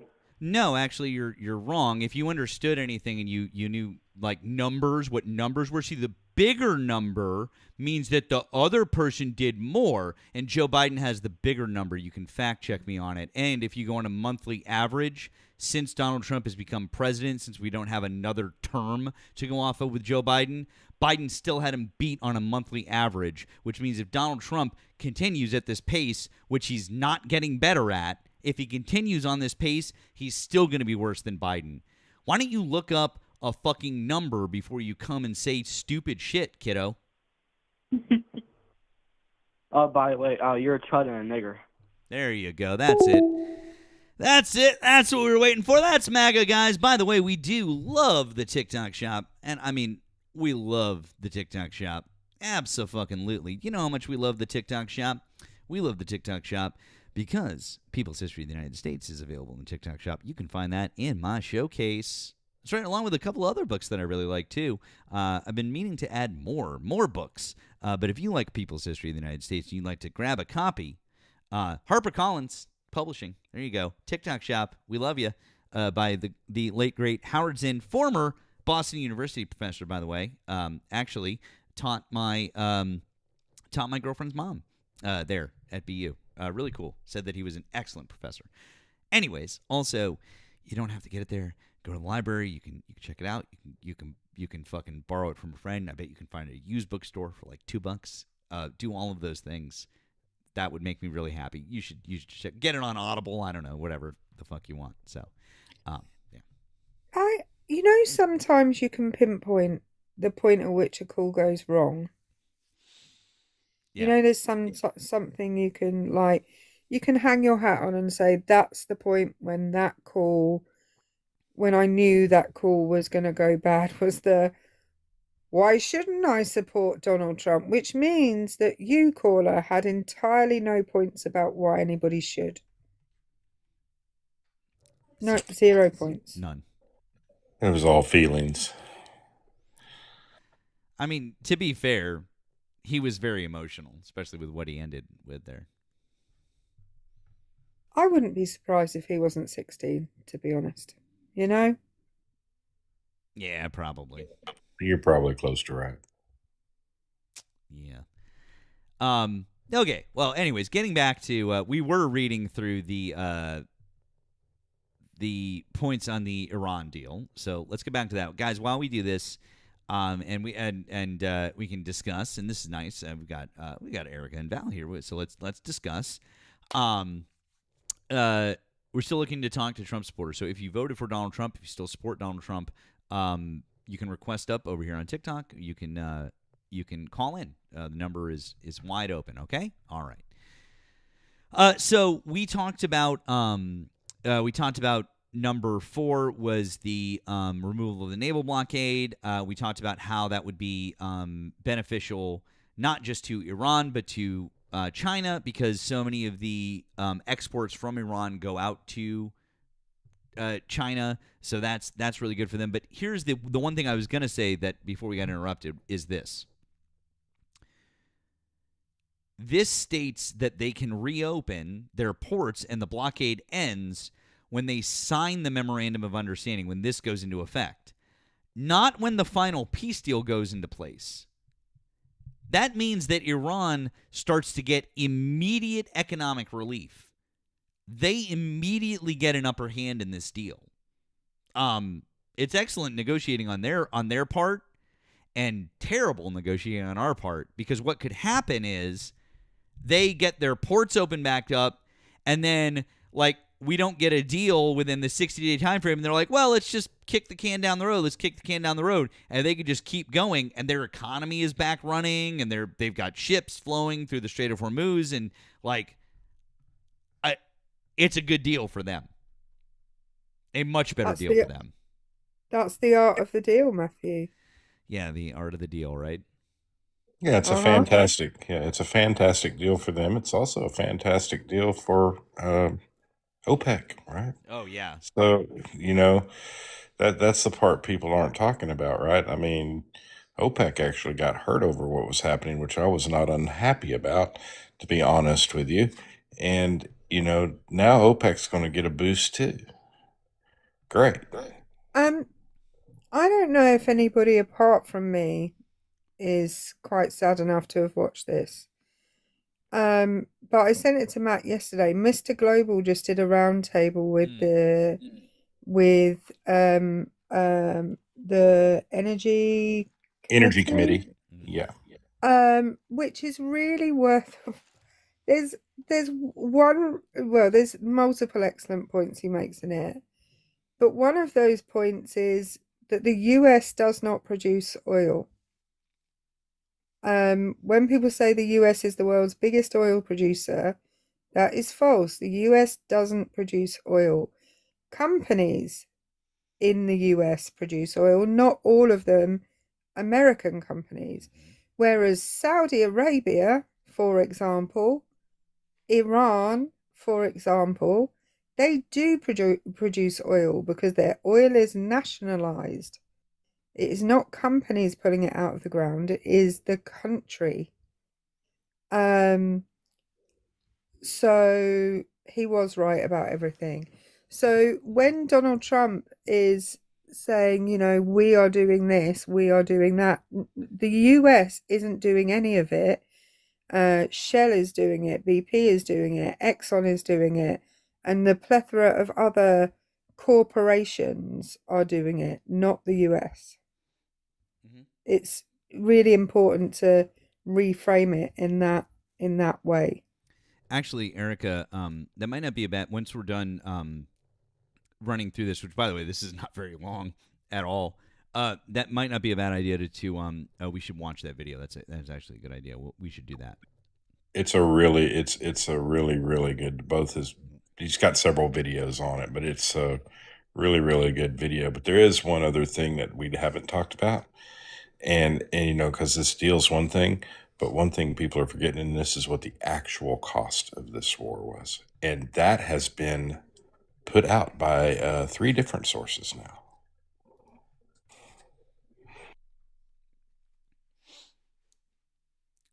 Do we know what is the what's the estimate now at, Val?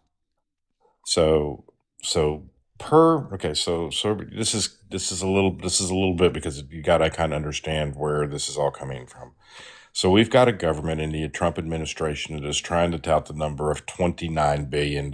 We've all heard that number from the administration, but I want you to keep in mind that the administration doesn't even agree with its own DOD. The DOD has a cost of $1.88 trillion per day. We're 110 days in this war. Simple math puts that at $206 billion alone. So we already know the administration's lying by a lot, right? And then we get into what the actual cost of this war. In the end, what this is actually going to cost us. This was put together by Harvard Kennedy. If you know who Harvard Kennedy School is, that is a school of people that are taught for statistics and how to figure this stuff out. They estimate the cost by the time this ends and everything is over with this deal that is put in place, that it is going to cost the American taxpayer over $1 trillion. That's a T. A T, people. That is what the actual cost is. And then they also put together a deal which was reported by CNBC on what the cost to each American family is. To date, the cost to each American family is around $450 per household, just on this Iranian deal, not anything else, just what's happened in Iran. Awesome. Love that for us, for all of us. That's so great. But, good thing we did it.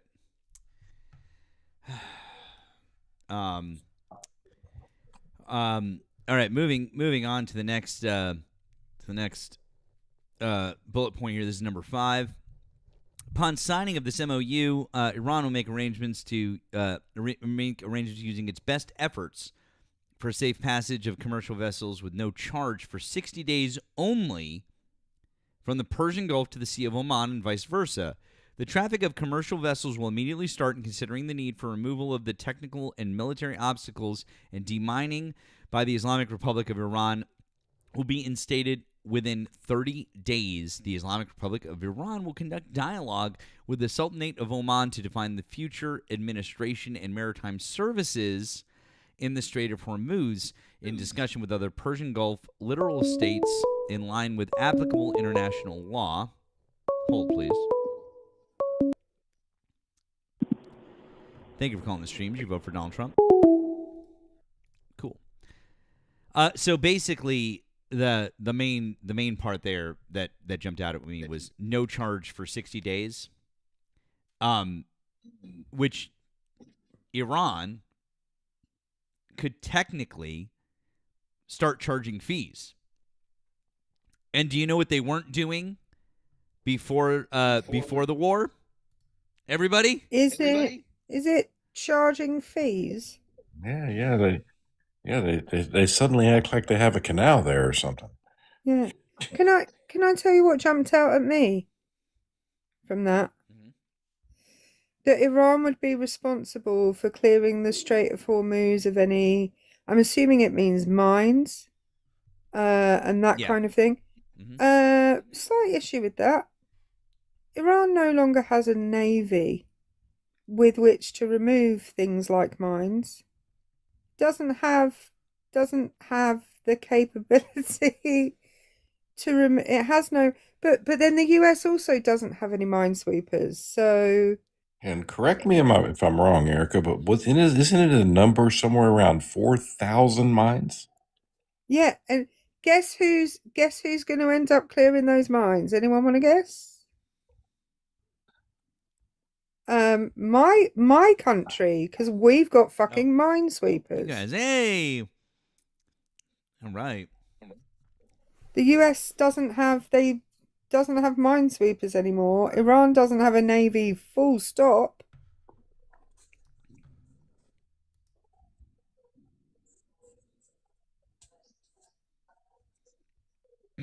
God save our... Anyway. Anyways. All right. Number 6. USA undertakes with regional partners to develop a definitive, mutually agreed plan with at least USD $300 billion for the reconstruction and economic development of Iran. The mechanism for the implementation of this plan will be finalized as part of the final deal within 60 days. All required licenses, waivers, and permissions needed for the relevant financial transactions will be granted by the United States of America.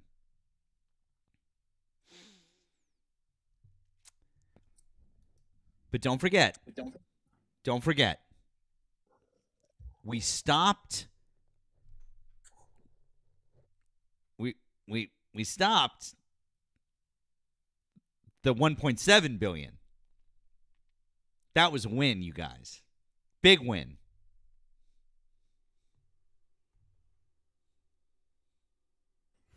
Aren't these the same people that were complaining when Iran got its own money unfrozen? Yes, it would be the same people. And that was I don't know, an Obama/Biden issue, that they gave them back money that was actually theirs. But that was an issue, right? I just want to check. And that was actually a multi-country agreement, right? It wasn't just Iran, right? That was done with, I want to say South Korea was involved in that for some reason. I'm not sure why, but they were. But it was France. South Korea, France, and in another country. But South Korea was going to control the funds somehow. I can't remember the exact, but South Korea was the controlling of how they got the money from the bank, and it had to be for humanitarian service. Remember that? All the money that they used, if they pulled from that fund, it had to be for humanitarian purposes. That yeah, I don't know. That's that part. By the way, I see our friend Tosco in here. Tosco, I'm not sure if you heard, if you were in here. Were you in here when I read the very first paragraph? Just let me know. Were you in? Just want to know. Were you in here? Because if not, I'm gonna. Okay, I want to reread it. Also, Erika and Val weren't in here. Which you guys may have you guys may have heard this or read it already. But for everyone else who wasn't in here, paragraph 1. The United States of America and the Islamic Republic of Iran and their allies in the current war, by signing this MOU, declare the immediate and permanent termination of military operations on all fronts, including in Lebanon, and undertake from now on not to initiate any war or any military operation against each other, and to refrain from the threat or use of force against each other, and ensuring the territorial integrity and sovereignty of Lebanon. The final deal will confirm the permanent termination of the war on all fronts, including in Lebanon, and other provisions of this paragraph. And for those of you who are counting, they specifically mention Lebanon 3 times. They are not fucking around. There is no, we didn't know that it was in there. I know, right? They like us a lot. No, we didn't know that it was in the agreement. Well, we didn't know. No, that is a literal salvo right to be like, you see that?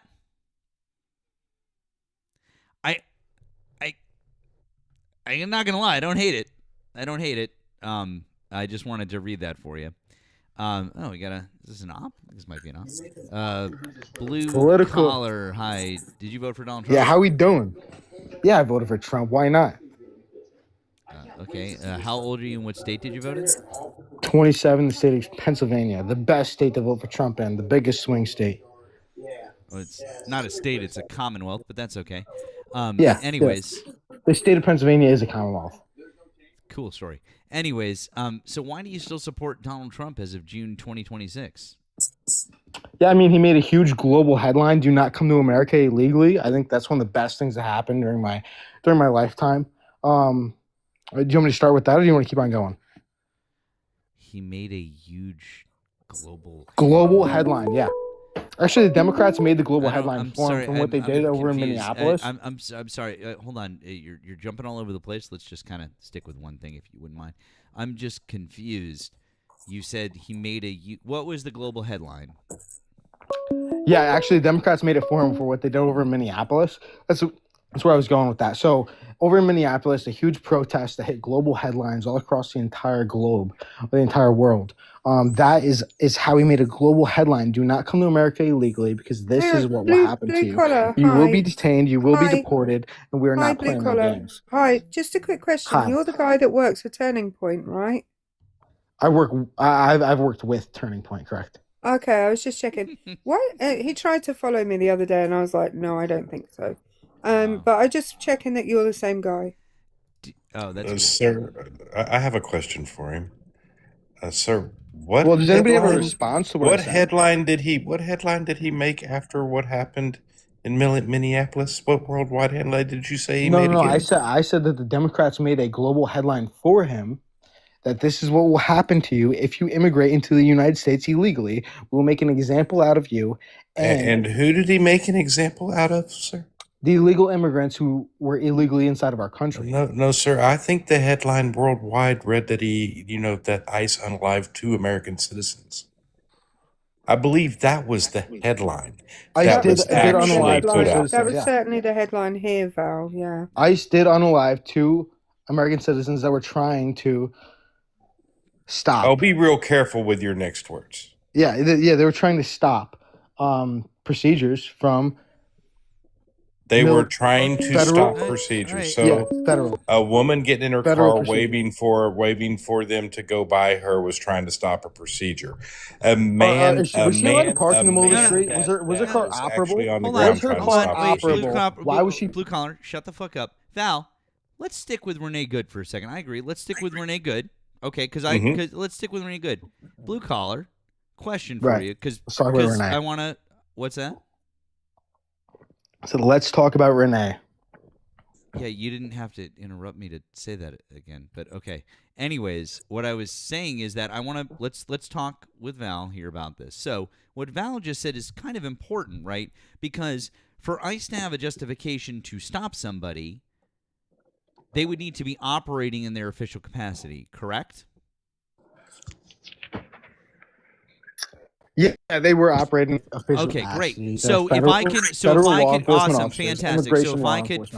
So if I could prove to you that they weren't actually on an operation and instead just heading back to the headquarters, you would have to admit that I was correct, and they weren't, right? If they're on duty, they're in the process. No, actually, that's incorrect. Because I'm explaining something. Because you're giving, even if I'm incorrect, I'm so sorry. Let me finish. You're giving. You can't tell if I'm incorrect until I finish. I'm so sorry. I'm not going to let you give false information on my live. So here's what we're not going to do. I didn't even finish. You didn't even hear what I know said. you were already giving false information. I had to stop you. So were they on the clock? Excuse me. They were on the clock, but that doesn't mean that they're on a mission. Oh, okay. So they were in the middle this of an is what I'm operation. trying to explain to you, is that you won't stop talking so I can explain the legality The operation of it is for getting you. the fucking immigrants out. Yeah, okay. Anyways, can I finish what I was saying, or are you just going to keep being a little shitty No, I couldn't finish what I was saying. Will you let me finish my sentence first? No, I don't think so. Anyways, what I was saying is when they're on an actual operation and a U.S. citizen gets in their way, they are allowed to detain that U.S. citizen. If they're not on an active operation, they are not allowed to detain a U.S. citizen in any way, manner, shape, or form. Period. The end. That's the law. And you can't show me a law that supersedes that.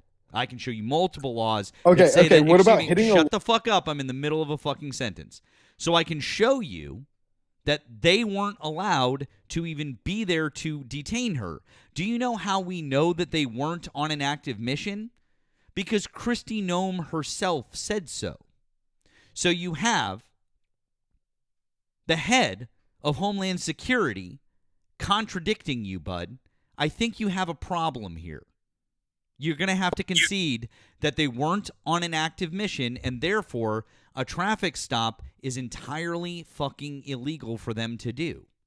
So on-duty ICE officers. Can I finish? You can Can I keep respond? saying the words on duty as much as you want to, sir. All right, What let you me don't respond. understand, is ICE officers have to work off of a judicial warrant. All right. Once they're let done me with that, respond. once they're done with that judicial warrant, or once they're done with that, they are no longer in any way capable of dealing with American citizens. All right. Can I respond without being interrupted? Okay. So, on duty ICE law enforcement immigration officers were on their way back to their home base, their facility that they work out of. Mm-hmm. And in the process, one of them, so first in the process, all of them were blockaded by a crazy deranged No, they weren't. woman. No, they Nope, weren't. they Now weren't. you're- Finished. Now you're just lying. And so, no, again, what we're Then- not doing is we're not doing misinformation. So again, kiddo. Hey, by the way, do you work? Dan For, was- by the way, do you work for one of was the hit fake? by a Do you car- work for one of the fake Turning Point chapters? One of the 3,500 fake ones that they've come up with? Do you work for one of the fake ones? Is that who you work No, for? I said I have worked with. Oh, Turning you worked Point. with. Oh no, I was I just don't wondering if work you worked. for- I was just wondering if you worked with one of the It's- fake chapters. It's weird that he presents himself on your live Oh. where it might be unfriendly to work for Turning Point as not actually working for Turning Point, whereas he presents himself on other lives Well, as I've done. working for I've Turning done. Point. Yeah. Listen, I've done and actually political.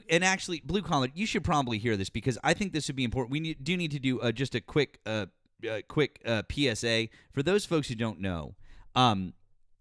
If you want, the number one link, my link tree in my bio is it's this Erika.buzz. It's her merch shop, but we've come up with a mug, a T-shirt, and a tank top that is a Mad Matt on it with my image on it. Thanks to our friend Wesley. Shout out to Wesley over on the Tube for the design inspo. Anyways, Blue Collar America, you can grab one too if you want, because we are going to take 50% of the proceeds from the sale of those items, and we're going to donate them to the Victory Fund, which supports LGBTQ plus candidates who run for office. And we're making that donation in Charlie Kirk's name. Isn't that fucking great? We're going to do it for old Charlie. Isn't that fucking fun? We're honoring Charlie Kirk. Yeah, Jesus appreciates you. Okay, now can I finish my it's statement? not. It's not for Jesus. It's not for Jesus. It's for Charlie Kirk. I'm sure he's looking up at us right now, and he's very happy that we're helping. Yeah, we're helping more gay people get into office. Yeah, he loved gay people just as much as he loved everybody else. Just as the same as Jesus. So can I? Did you say that with a straight face? It's so funny because I bet like it's so because I can't see you. I know you didn't say that with a straight face. You didn't say that with a straight face. That Charlie Kirk. No, he loves gay did. people. He did. He loved everybody. Oh, sure he did. That's cool. Then why the fuck was he such a fucking bigot? Yeah, no, I didn't say that I wanted to see your face. No one wants to see that shit. Why the fuck was Charlie Kirk such a bigot then if he loved everybody? He loved every single human being on the face of the No, planet. I asked you why So was he much such that a he wanted to see them fucking in the- why was he such a fucking bigot? So much that he wanted to see them in the eye. It's so weird you're not answering the question. Why was he such a fucking bigot? He wanted to see you in the Why was he such a fucking bigot? the afterlife, Oh, he wanted to see people in hell? That's weird. heaven. I know, but he's in hell. If you believe in hell, which I don't. He's but, in heaven. But Yeah, sure he yeah, is. no, but- he was the best human because being. God loves it. God loves it when people say like that black people are inferior, right? He didn't God, say that. God. Oh, he didn't. Really? You want to bet? Give me 2 minutes. No, I'm not giving you 2 minutes. I said, do you want to bet? Yes or no?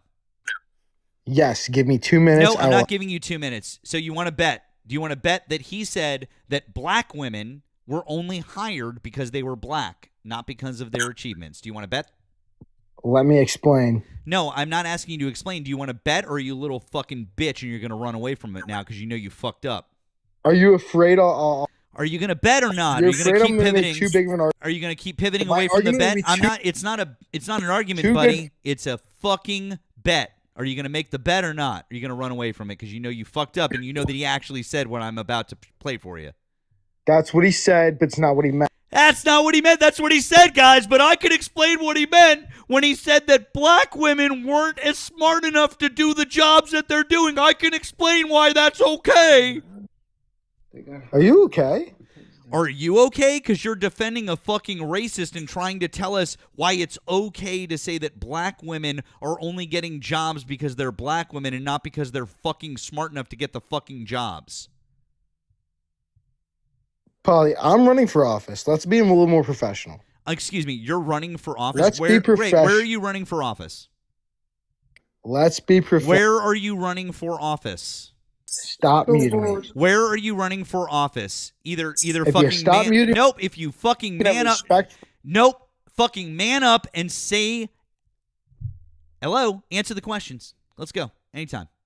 I'll stop muting you when you Let's stop have a fucking. respectful conversation. Good. If you want to have a respectful conversation, start answering some fucking questions. Stop grandstanding and pivoting and deflecting. Because you're a little bitch and I'm fucking tired of talking to you. I love you. I think you're a great human being. You can fuck right the fuck off. You're a piece of shit. If I was running for office, I think there might be something on my TikTok about running for office. I would be up here with my real name promoting. Yeah.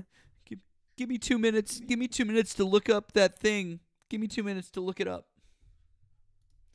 You know, where Charlie Kirk insinuated that Ketanji Brown Jackson, who is literally the most qualified Supreme Court justice in history, only got the job because she was a black woman.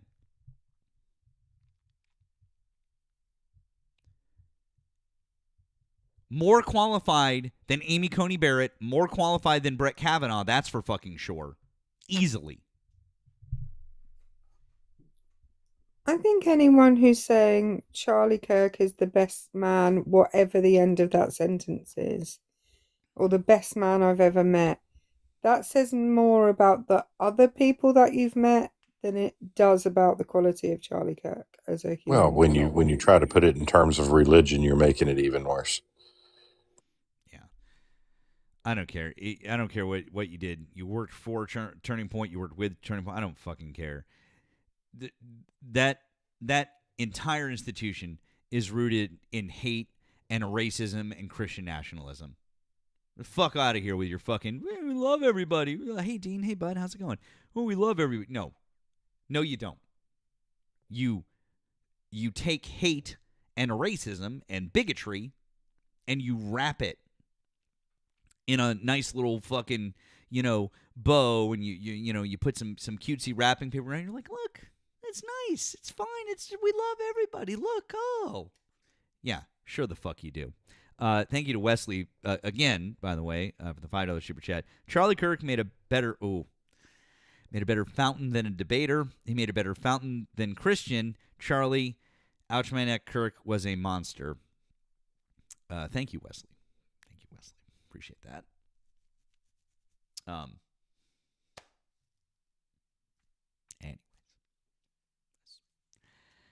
Anyways. Yeah. So I'm done. I'm so tired. I'm so tired of hearing these things. I'm so tired of hearing that it's both sides. I'm so tired of hearing that Charlie Kirk was some fucking saint and that Turning Point is a lovely organization. No, fuck off. No. Just fuck off. Turning Point USA was about the dollars. Still is. Absolutely. They're making a shitload of money too, merchandising off of his death.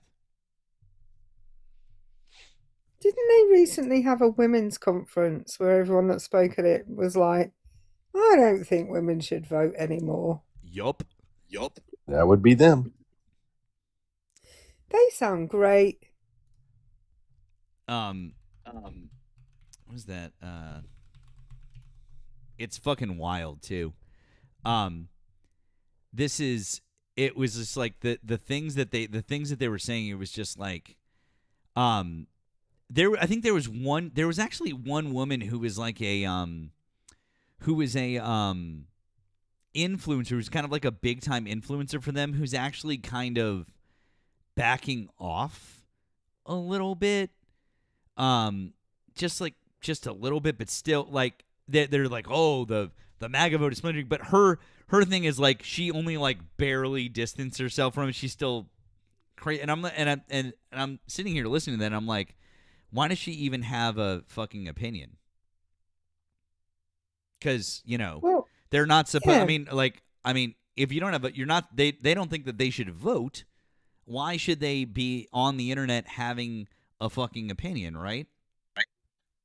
Well, absolutely. I'll just let everyone know if you don't think that women should vote, and you happen to be a woman, there's already something you can do about that, which is don't vote. You can already let your husband's vote represent your whole household by not voting. You can already do that. You already have that choice. Mm-hmm. Real quick, thank you to Permanent Priapism on the Blue app. I'll give it to Blue Collar. There was a grain of truth in everything Charlie Kirk said, which is why he was popular. The problem is there are about 120 grains in the thing that's stopped him from saying it. Oh, yeah. Okay, I can see where these messages are going. And this is why Kamala lost. This is why Kamala. That's why she lost. It's because people like you. Anyways, let's talk more about the agreement, the fun stuff. The Paying men to do jobs. No, thank you. Don't autoplay. Anyways, all right. Let's see here. Real quick before we do that, let's say hello to our friend Dean.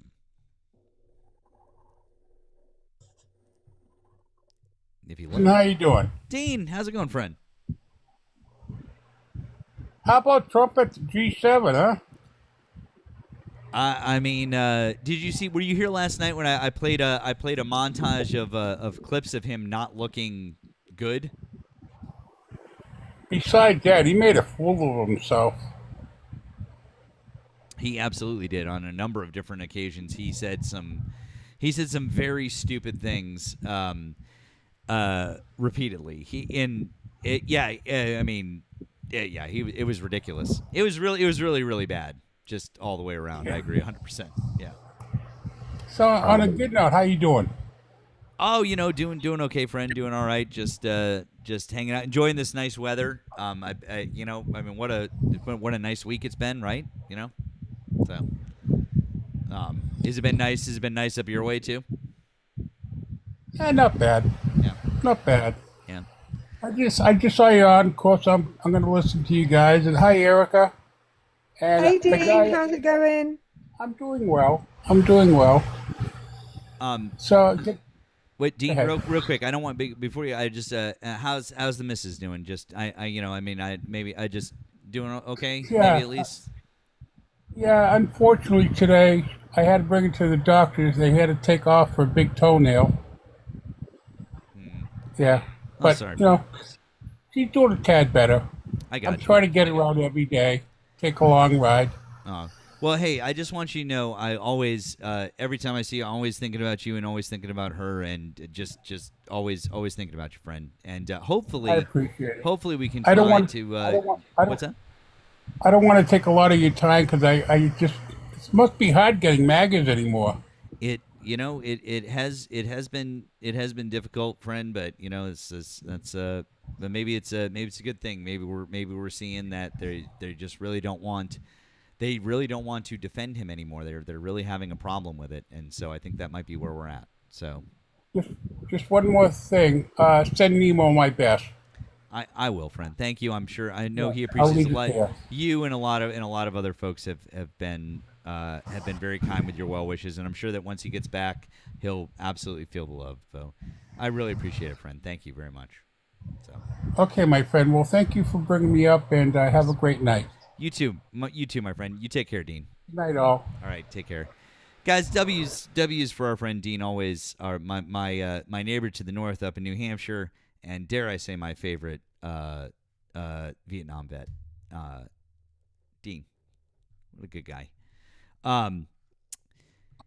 Let's keep going here. No, you know what? That's a good idea, Erika. That's a good idea. Other Erika. Thank you. Very good. Let's keep going through the agreement. So we're in part 7 now.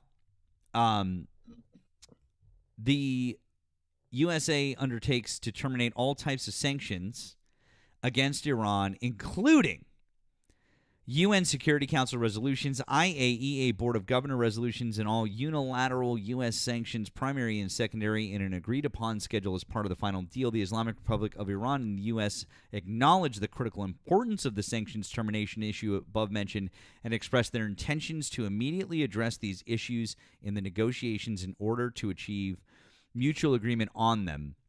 So now we're also going to give them some sort of relief on the sanctions.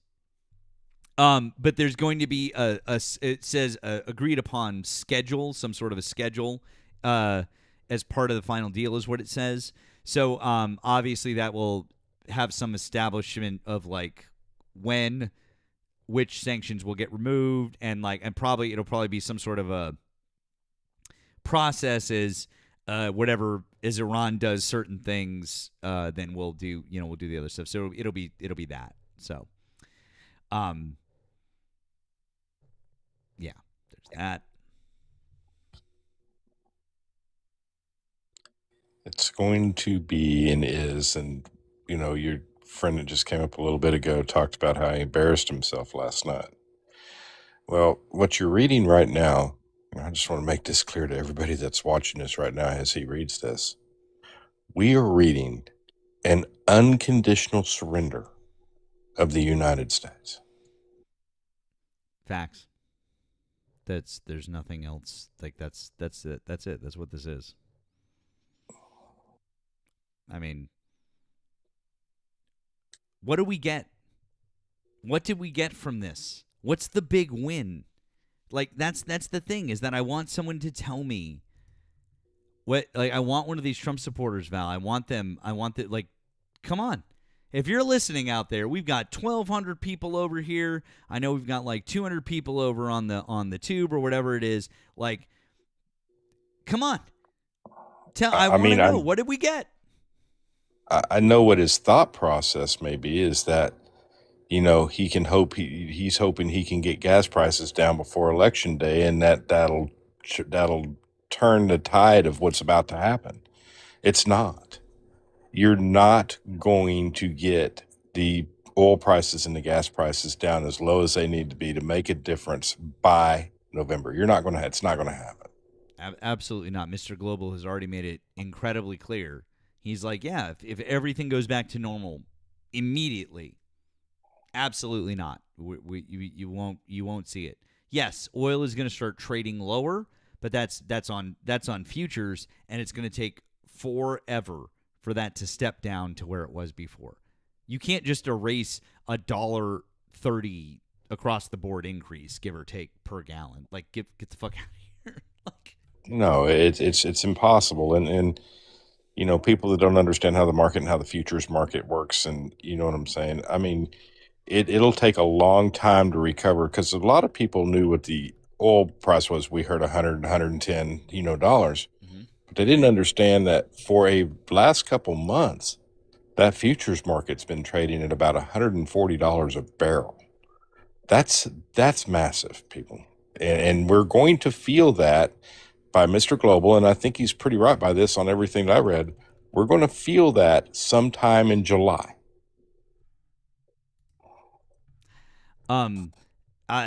Somebody in the chat this is amusing. I guess I don't know. I don't know what this is cute. Somebody in the chat says, "Oh wait, we have a well, this is fun, maybe."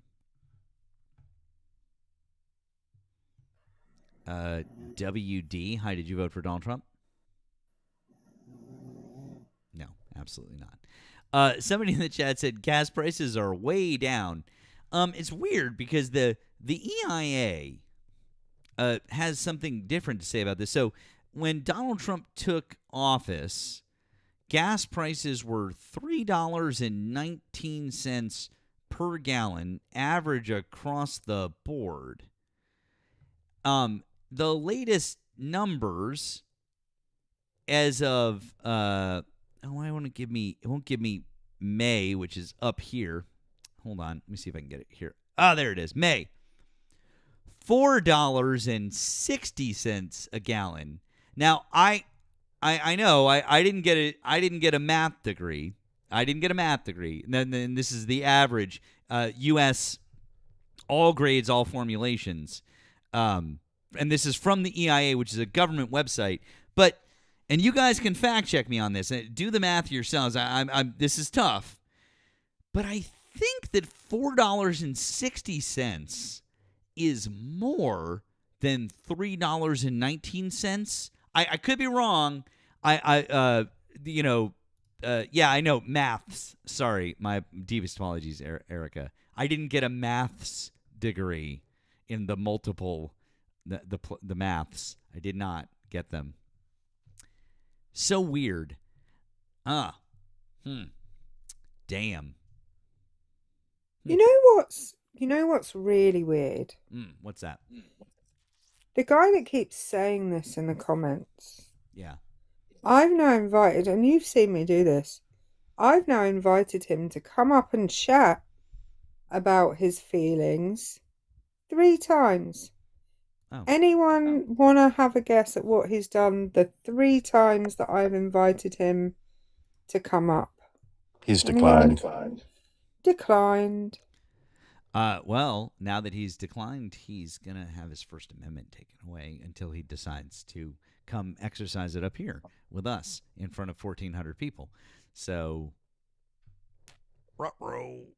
anyways, guys, while we're going through the Iran agreement, do me a couple of favors. Take care of our friends while they're here. We appreciate our friends being here.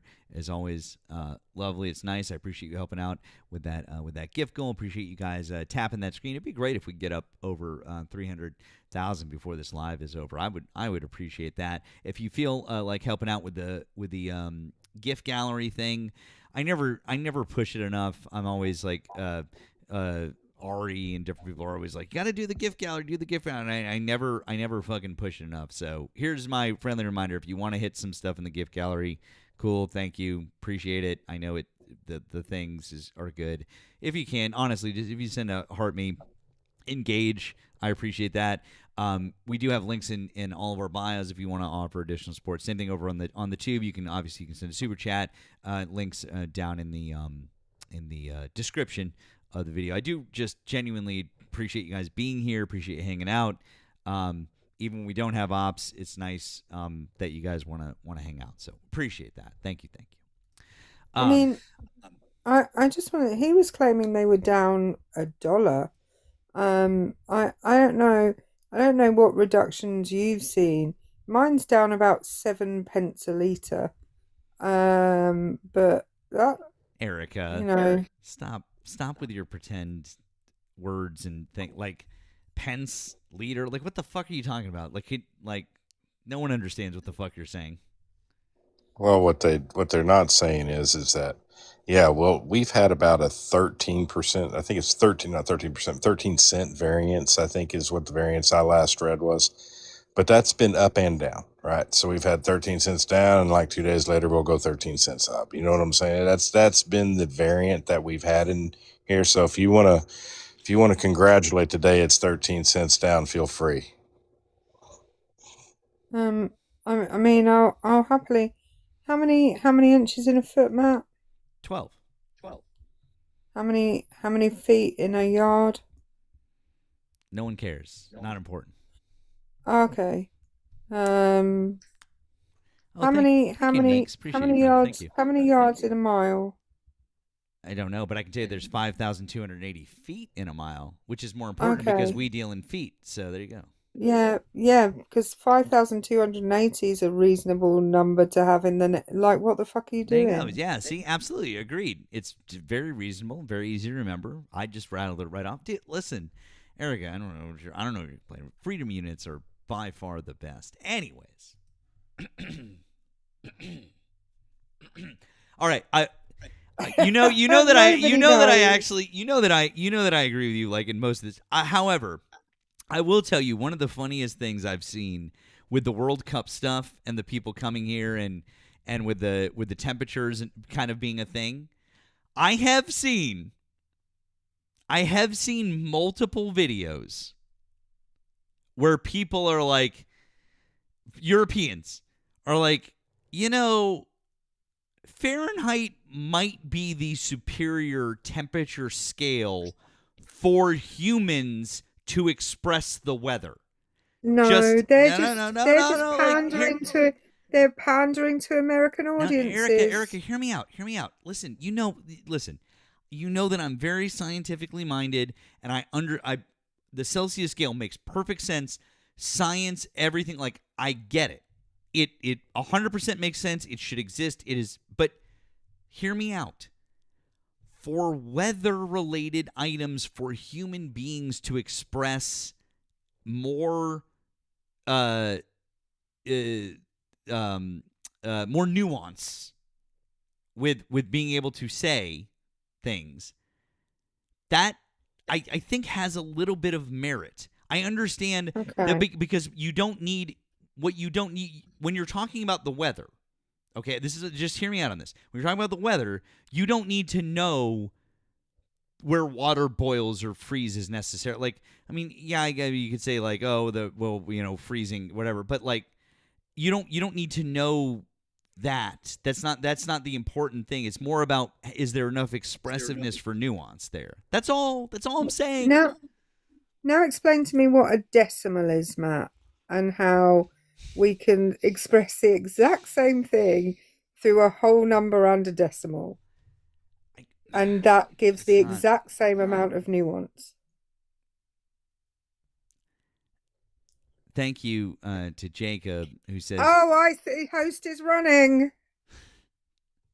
No, I was just going to say real quick. Thank you to Jacob. It says, tell Erika to learn to speak American. What the fuck is a kilometer? See, I'm not even going there.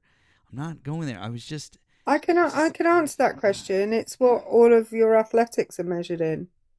Meters and kilometers. It's what, Host absolutely pivoted, Cara. I'm glad you noticed. Matt, Erika is... You know what?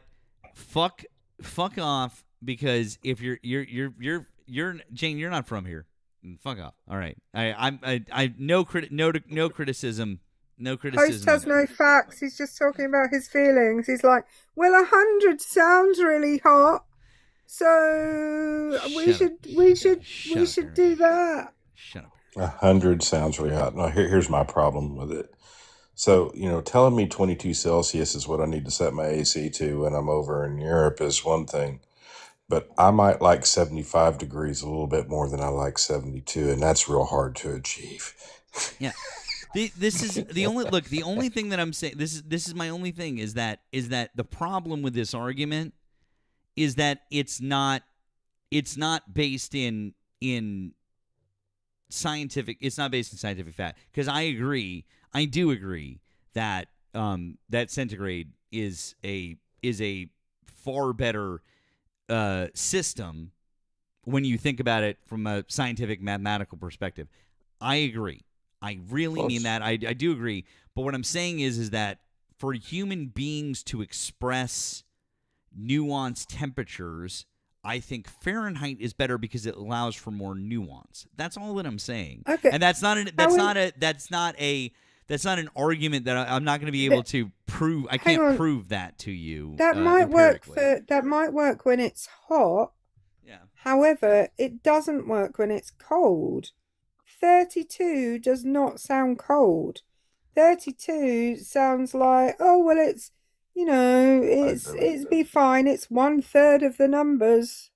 I agree. Zero makes more sense for freezing, and 100 makes more sense for 212 degrees. I get it. I agree that.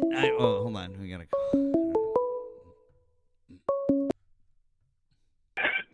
Thank you for calling the stream. Did you vote for Donald Trump?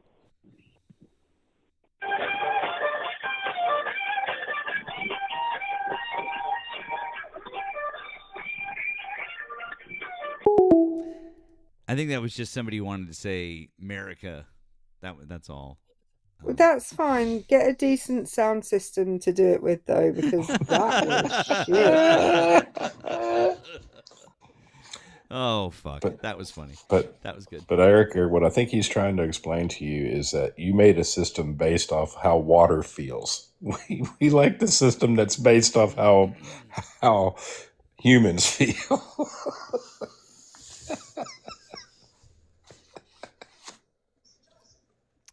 But again, we don't base science on our feelings. I know. That's what I'm saying. I already agree. I agree with you. I agree. You know that. That's why it's called science and not feelings. But we're human beings, and we're trying to express that. No, there's nuance. No, nobody cares about your fifis, Matt. Oh, God damn it! All right. This may be the best argument we've ever had. You can't be like facts over feelings at all times, apart from when it comes to Fahrenheit, in which case it's all fifis. No, it's not. I'm saying that we should allow for more nuance within the scale, so that you could express more nuance. It's not about. Never mind. Whatever. All right, fine. All right. That's all I'm saying is that it's not feelings. It's about nuance. Just want there to be more nuance in there. That's all I'm saying. And that's why we have decimals. Hey, all we did is put 112 more points of light into it. That's all we did. Invite Erika up. That's great. Okay. Don't make no. I'm making no bones about this. I'm gonna get a voice note about this afterwards. No, it's fine. It's fine. Anyways, number 8 in the agreement. The Islamic Republic of Iran reaffirms it shall not procure or develop nuclear weapons. The U.S. and Iran have agreed to resolve the disposition of stockpiled enriched material pursuant to a mechanism that will be mutually agreed upon in accordance with the schedule mentioned in paragraph 7, with the minimum methodology to be downblending on site and the supervision of IAEA, blah, blah, blah. So this is basically just two parties agreed, discussed the issue of enrichment, other mutually agreed matters. The final deal will confirm the provisions of this paragraph. They acknowledge the importance of the issues above. I mean, it's basically, it's super vague, and reaffirms is a word that sticks out to me. I mean, I don't know if it sticks out to you guys too, but reaffirms sticks out to me because it's basically like it's not new. Iran has said a number of times that they're not going to pursue it, so this is reaffirms. So yeah, the downblend part, I think that's like it's kind of like a dilution of their enriched material would be. I think that's the way you would say it. I think dilution would be. I'd have to double check. I think that's right. Is that right? I could be wrong, but and then it doesn't make this doesn't say that they have to give it up, but I guess we'll see what's in the final deal. But here's the funny thing. Do you know what the JCPOA said? What did it say, Matt? they basically had to give up their entire enriched stockpile. Like, I think it was something, whatever it was like 98% of it, they shipped it to Russia. Like, they had to give up. That was in the deal. So basically, if this deal comes out, if the memorandum, because this is just vague, right? We don't know what's going to be the final deal. But if we end up in this deal and it's anything short of sending nearly 100% of their enriched material away, then don't ever let anyone bring up the JCPOA ever again. You could tell them to fuck right the fuck off, because that's what Obama got in 2015, and he didn't spend $300 billion on it, I can tell you that. Oh, and Obama actually set up a mechanism with other countries to verify. Exactly. So we'll see. I mean, we'll see what the final deal is. I mean, right now this is all super fucking vague, and like we don't know what the deal is. So, I feel very much, and this is feelings, that Donald Trump was like, right, we're going to go in here for this amount of time, and they'll definitely give up because we're America, so they'll definitely capitulate to us. And then he was like, why are they not capitulating to us? We're America. And then they continued not capitulating for months and months and months. And then he went, oh, fuck this, just give them whatever they want. I need people to get off my back about this. yeah. I mean, like, that's really what the fuck is going on here. Like, that's pretty much it.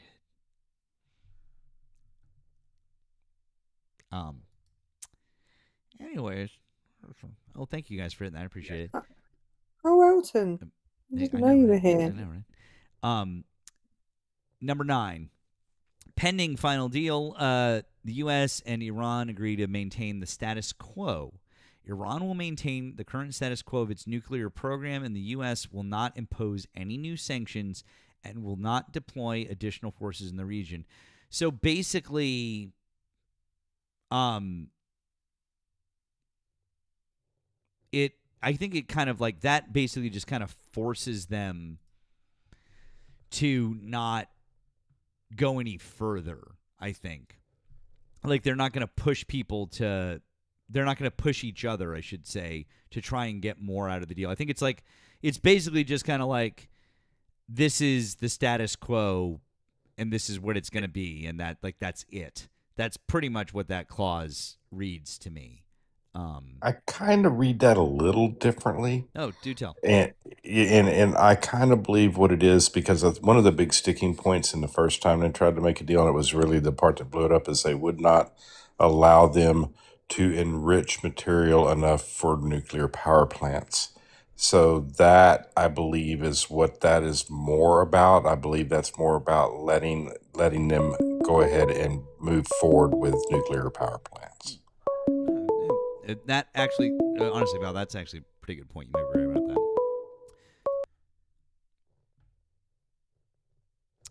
Thank you for calling the stream. Did you vote for Donald Trump? Yes. Okay. How old are you and what state did you vote in? I am 25 now, and I voted in Kentucky. Okay. Why do you still support Donald Trump as of June 2026? I do not anymore. Okay. Why did you stop supporting him? Initially, I stopped supporting him like when I found out that he was connected with the Epstein files and how many times his name was mentioned in it. Like, I never would have believed before then that he was that kind of person. But after that, I started digging and finding out what horrible things he did. And it was like things just kept getting worse from there. Okay. Well, that's fair. I'm glad that you were willing to, look beyond the lies that they were telling about it and look into it for yourself. So good for you. I guess the kind of the question is, moving forward, especially as we move to the midterms here, are you going to change your vote? Are you going to try to get some Democrats in office who can help try to right the ship? I'm I'm less focused on specific parties, but if I feel a Democrat has better views and a better plan than a Republican candidate, then I would gladly vote for them. I'm only registered as Republican so that I could vote in the primaries, because when I tried to vote for when I tried to register as independent, they told me I couldn't vote in the primaries if I did that. I got But you. to me, it matters more about policies and if they want what's best for the people, which here lately it doesn't seem like the politicians do. But What state are you in again? I'm sorry, I forgot. Kentucky. Kentucky, I got you. Yeah. Do you like Andy Bashir? Yeah, overall, I mean, I can't think of specific things. He said and done a few things that I don't fully agree with, but overall, I feel like he's a good governor. I do too. To be honest with you, I think he might have a future nationally. To be truthful, and I have to tell you, he is very indicative of the Democratic Party as a whole. His policies and the way that he carries himself and the way that he talks about things. So if I would just point out that if you don't have an issue with somebody like Andy Bashir, I tend to think that if you did some more digging on the Democratic Party and its platform and its ideas, I really genuinely tend to think that you would probably find yourself agreeing a little bit more with the Democrats than I think that you think that you do. Does that make sense? Yeah. Just throwing it out there, man. Look. Listen. I'm going to be honest with you. I'll level with you. I'm glad that you woke up to the fact that Trump is a piece of shit. That makes me happy, and I'm glad that you understand kind of what's going on here. Do I want to give you the hard sell and try to push you to move over to the left and like start voting for it? Right? Sure, of course. But you know what? What I would encourage you to do, just genuinely, look at Bashir's policy positions. Look at the things that he wants to do. He's a man of the people. He helps out working class folks. And if you want our economy to get better, because I do too, I want our economy to get better. I like capitalism. I'm fine with capitalism. Capitalism's fine. I want our economy to get better. I want things to get better for my daughter. I'm sure that when you have kids, if you want to have kids, that you'll want things to be better for them. And so if we're going to move forward, the one thing that I've learned since I was your age, and it's I turned 43 this year, I will just tell you that from someone who used to be a person who voted conservative and believed in fiscal conservatism and believed in the myth that Republicans were good for the economy, when I really studied economics and when I really looked into it, all of the statistics point us in the other direction. The Democrats are better for the economy. They reduce deficit spending. They bring the debt down. They do a good job at creating jobs to the tune of 6 to 1, 7 to 1, without even breaking a sweat. They do better with GDP. They've had less recessions to the tune of, out of 9 recessions that we've seen in the last 50 years, 8 of them are credited to Republicans. 1 would be credited to the Democrats. And I'm only saying that stuff because those are things that matter to me. And I bet there are things that matter to you. And I won't even get into social issues. I'm just pointing it out that when you really get into it, the myths that we tell ourselves about the Republican Party in this country really come unraveled pretty quickly when you start to dig into it. So yeah, that's all. A lot of the reason that I voted the way that I did was, I'm not going to lie, I live in an area where like education isn't the best. I'm not going to say that I'm stupid because I've taken time to educate myself on my own, but as far as our education system goes, as I was growing up, I graduated high school in 2018, and it was always more about passing than it was about learning. And it's like everyone here, including most of my family, is just like hardcore Republicans, and it's like anything that any Democrat would say or do was always bad. And like, I never fully agreed with it as a kid, and as a young teen, that's kind of how I thought. But then I got older, and Trump's first term, when things were really good, kind of fooled me, I guess. And I bought into the false promises of things getting better, and I truly thought that they were going to. And now I feel kind of stupid for believing in the things that I did. But like, Can I can I stop you for a Go second? I hate to interrupt you, but I need to stop you, friend. I can I don't think that you're stupid, and I think that maybe, whatever you think about your education, wherever you think that you got your education, everybody gets different levels of education, or they have different experiences in school. But you were intelligent enough and you were driven enough to be presented with information, and you decided that you wanted to pursue more information, that you needed to learn more. That is the biggest win in my book. Like, I don't care if you dropped out of school when you were in 10th grade. I don't care. Like, that, to me, the idea that you want to learn more, that you are willing to learn more, that is one of the greatest characteristics I find in other human beings. I just you should give yourself some props for that, because I have respect for that. I just want you to know you shouldn't be down on yourself. I I want you to appreciate know, it. okay? I like that Yeah. about you. But that's all. And so, like, I've seen your channel and stuff. Like, what do you do? Do you normally just call and talk to people about things and stuff like this?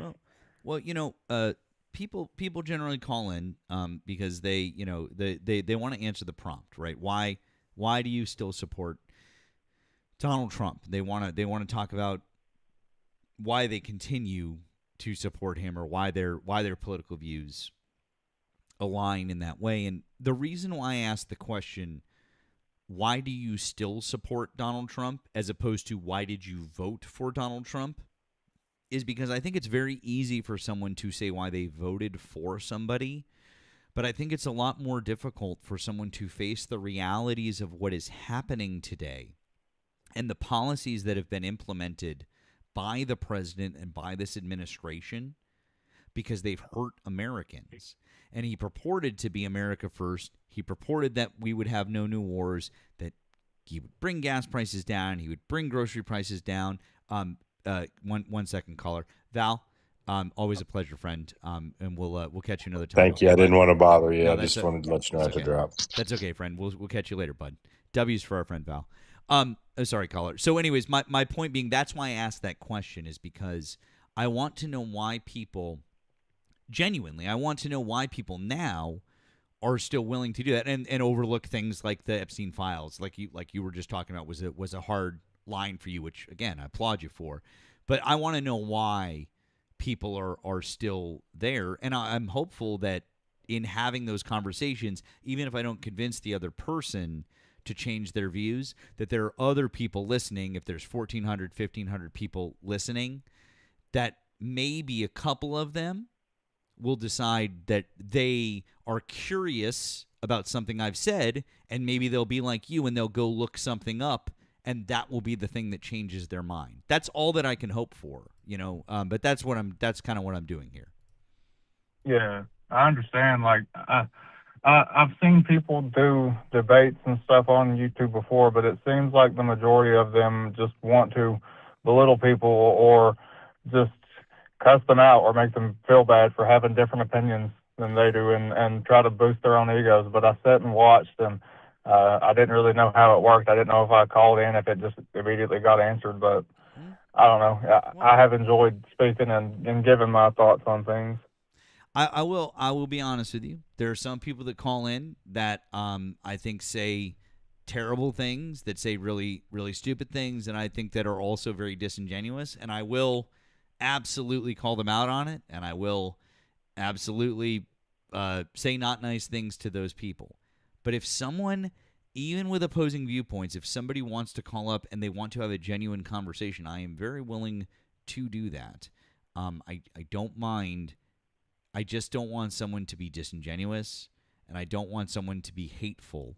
And unfortunately, we see a lot of that, and I still want to hold out hope that the folks that are across America have been duped by this guy and his hateful rhetoric, and that there are more people that aren't hateful and that aren't feeling that. But unfortunately, I think that a lot of them are the ones that call in, and they're the ones that are the most, that are oftentimes the most vocal.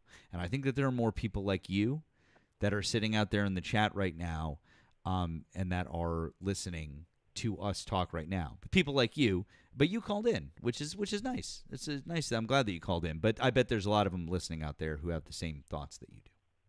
A lot of people are too afraid to speak up because around here, if you speak up against not specifically the government, but if you speak against Trump or Republicans or what they're doing, it's like people get mad at you. People start shaming you and stuff. And I don't know. I've been thinking lately about how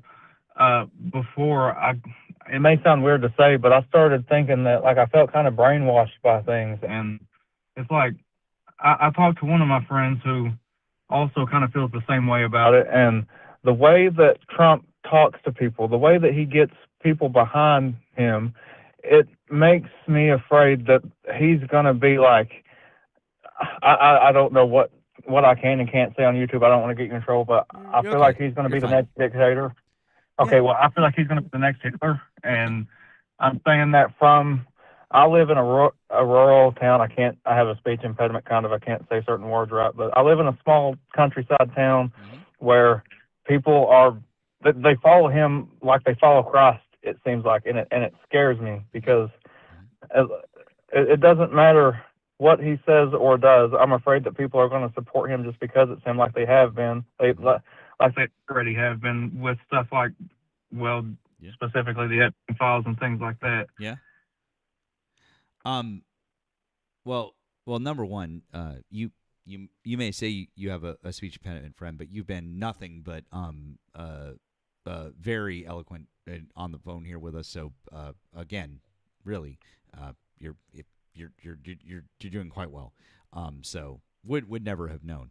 But that aside, I hear what you're saying. Again, I think that you're very intelligent and very perceptive, because all of the things that you're saying and the things that you're seeing are absolutely what the rest of us are seeing. Even those of us who don't live in smaller communities such as yours, or in very red, Trump-centered communities, we still see it. We see it from the outside, but you seeing it from from being right there as well.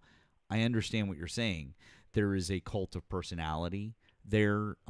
It's this rabid populism that is permeating our politics.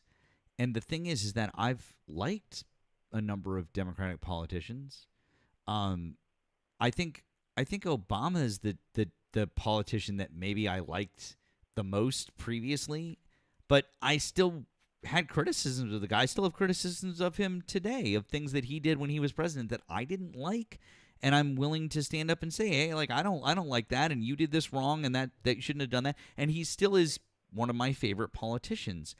And unfortunately, it's very, very weird, because I talk to a lot of people who will never admit that Donald Trump did something wrong, or they will take any excuse whatsoever to take something he did wrong and then excuse it. Well, okay, well, he did do something, but we have to give there, but he did it because of this, or because, and it's like, well, yeah, what are we doing here? Like, our politicians are not gods.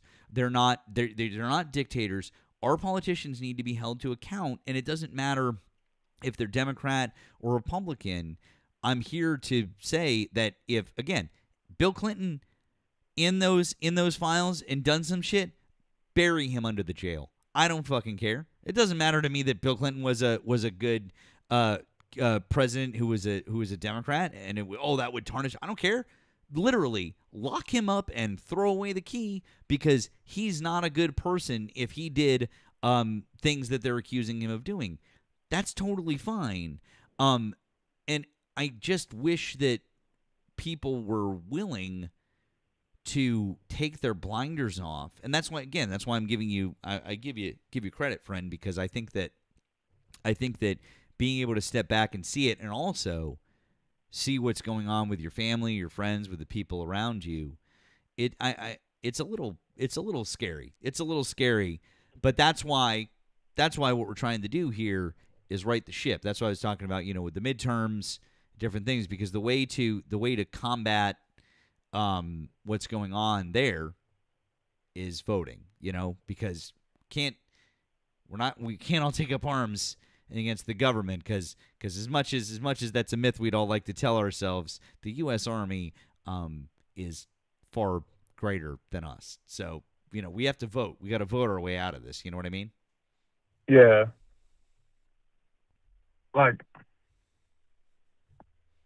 there's just so much that scares me about all of it, and I don't know how long phone calls typically go on for you. So like, if somebody else is trying to call in, I'm not like trying to hold their spot from them or anything like that. They go on as long as I decide they go on. So you just awesome. You just say whatever you want. And another thing that kind of bothered me too is, like, even after the Epstein shit happened, one of the big things that sold me was the thing about no more wars. And like, I don't know exactly how long it was after he won back, but we were in war with Iran, and I was a big follower of Charlie Kirk's before he died, and I know a lot of people didn't like him for his beliefs and stuff, but one of the biggest things that happened before he died was he started talking about how we shouldn't go to war with Iran, and he did. Then he got killed because he started criticizing the wrong people. It's kind of conspiracy, but it's what I believe. And just with how much he's gone back on his word, whenever we talk about trying to learn about democratic policies and stuff, like specifically, I have asked other people that I knew were Democrats why they believed the way they do and stuff. And if other people that believe like me too, that are Republican, if they hear you talking about wanting to learn other people's beliefs, they criticize you for that. And I don't even really know where a trustable news source or where to even look up, like, how Democrats fully believe, I guess, because I've been in such a sheltered and undiverse area, and I don't even know where to start. All right. Well, let me help you out with I can help you out with a couple of things real quick. So number one is start with getting unbiased news, okay? And there's a couple of very easy sources to get unbiased news from. You can get unbiased, just very straight unbiased news reporting from AP News, from Reuters, from the BBC. PBS is another good site. Those are all by every single organization, top to bottom, that checks to make sure that there's not bias, checks for accuracy of reporting. All of those sites that I just gave you are top of the heap. They're incredibly down the line center without any real weight left or right to their reporting, and it's very factual reporting. They're giving you the facts. They're giving you the story as unvarnished as possible. So AP, Reuters, PBS, and BBC. Believe it or not, BBC is a wonderful resource. So again, I wrote those. Yeah, those and you know what? I stay away from all of the cable news networks. I don't watch any of them. I don't watch CNN. I don't watch Fox. I don't watch MSNBC or whatever it is, MS Now or whatever it is now. I don't watch any of that stuff. Just stick with your primary news sources and just try to read news that doesn't have a slant to it, right? That's a good way to start. And then in terms of learning about what the left wants, right? You could do a number of different things. You could read the DNC's website. You could read their platform and the things that they want. You could go to the Kentucky Democratic Party's website. I'm sure, even without being there, I could tell you that they probably have a platform section, and they probably talk about the things that they believe in and what they want. But I can tell you one thing, that when people ask what I am, I'm not a Democrat.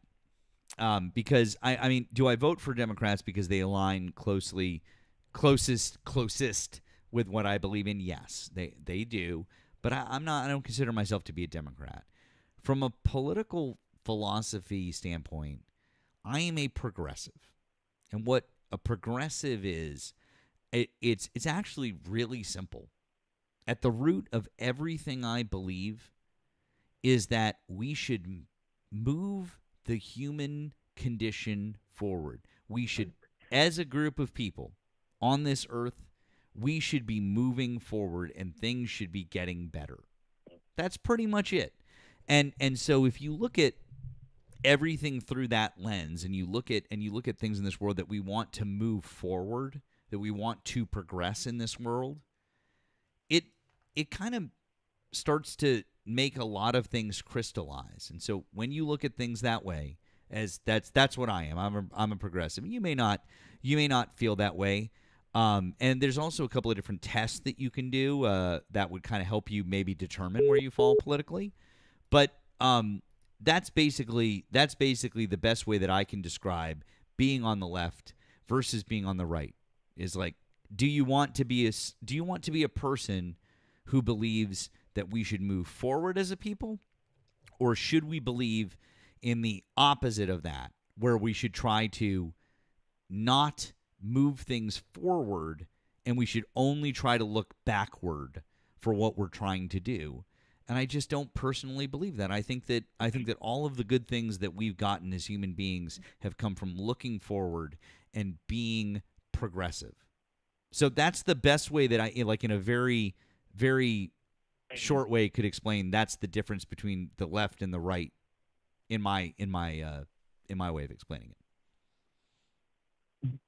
Do you think, this is a question that just kind of came to mind. I don't know if it'll make sense or not. Well, two questions, I suppose. Mm-hmm. Do you think that being progressive is does it equate being anti-traditional, and do you think that it's possible to take traditional things that from the past and incorporate them into being progressive at the same time?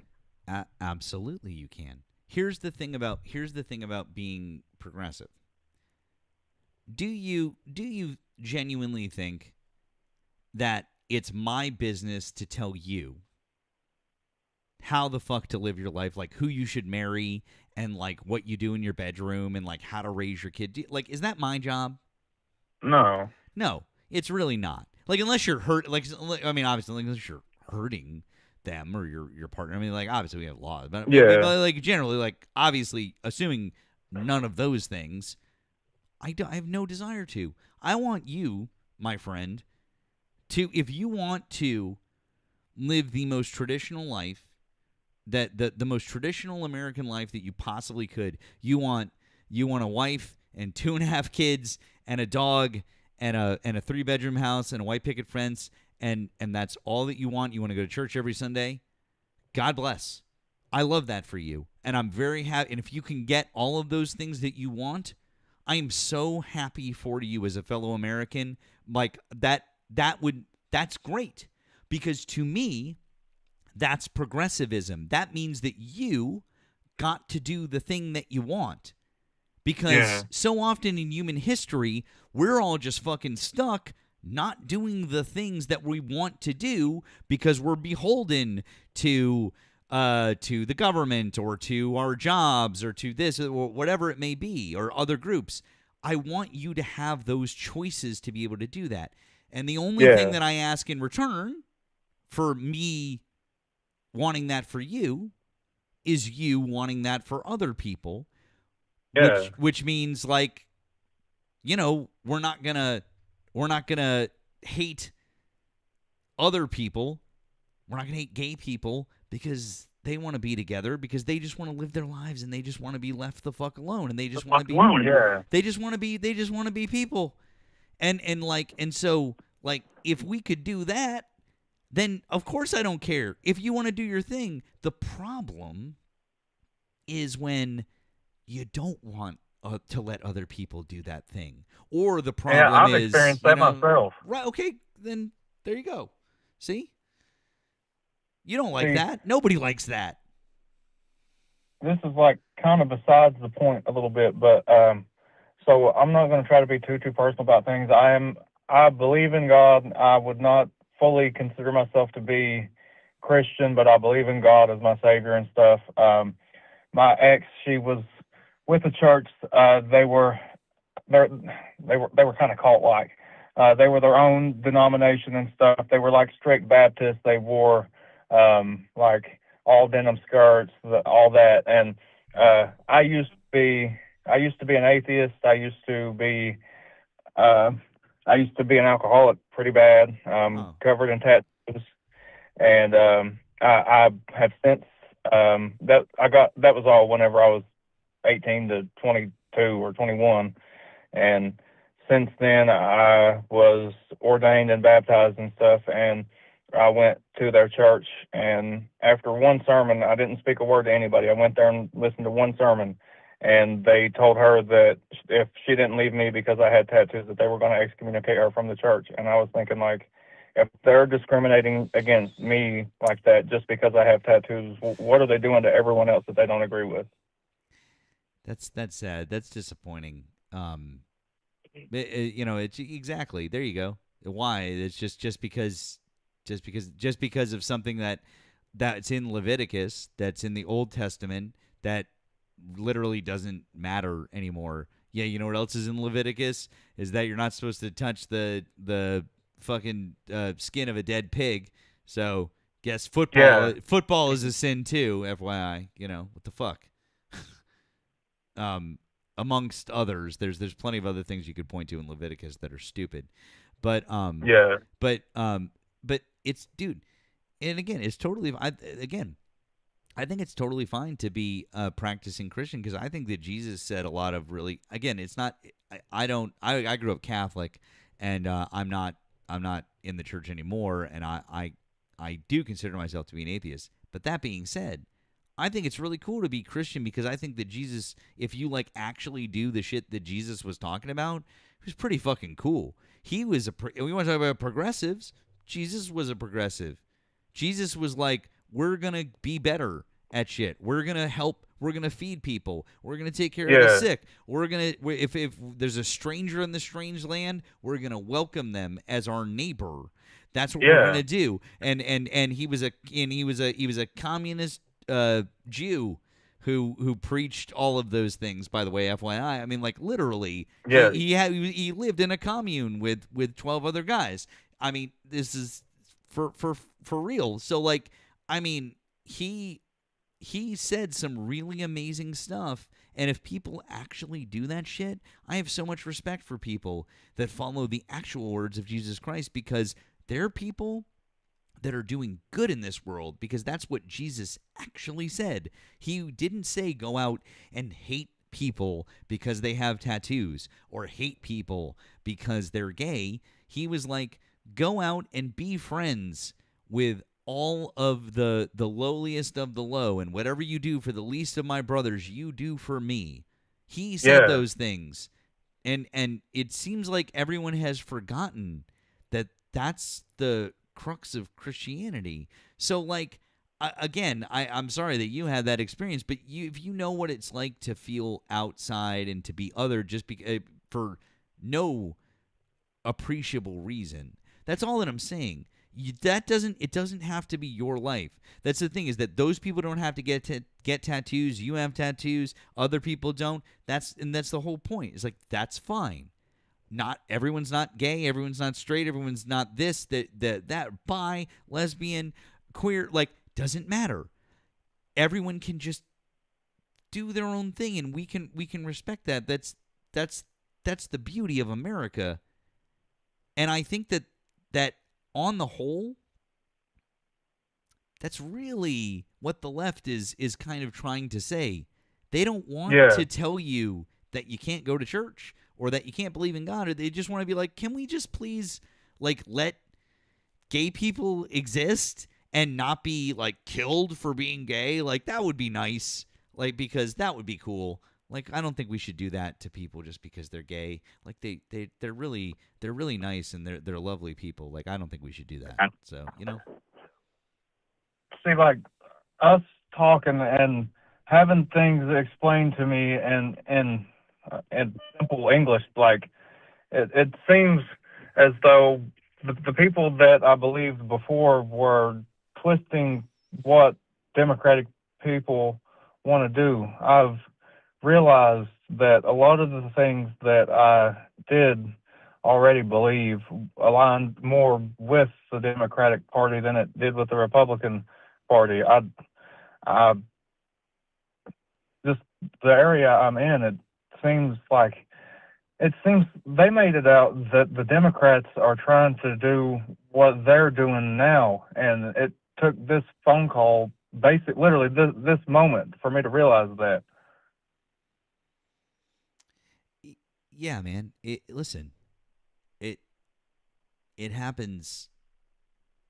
It happens to all of us. It's, at one point or another, there's a bit of a moment of realization, and I'm going to tell you right now, it doesn't matter.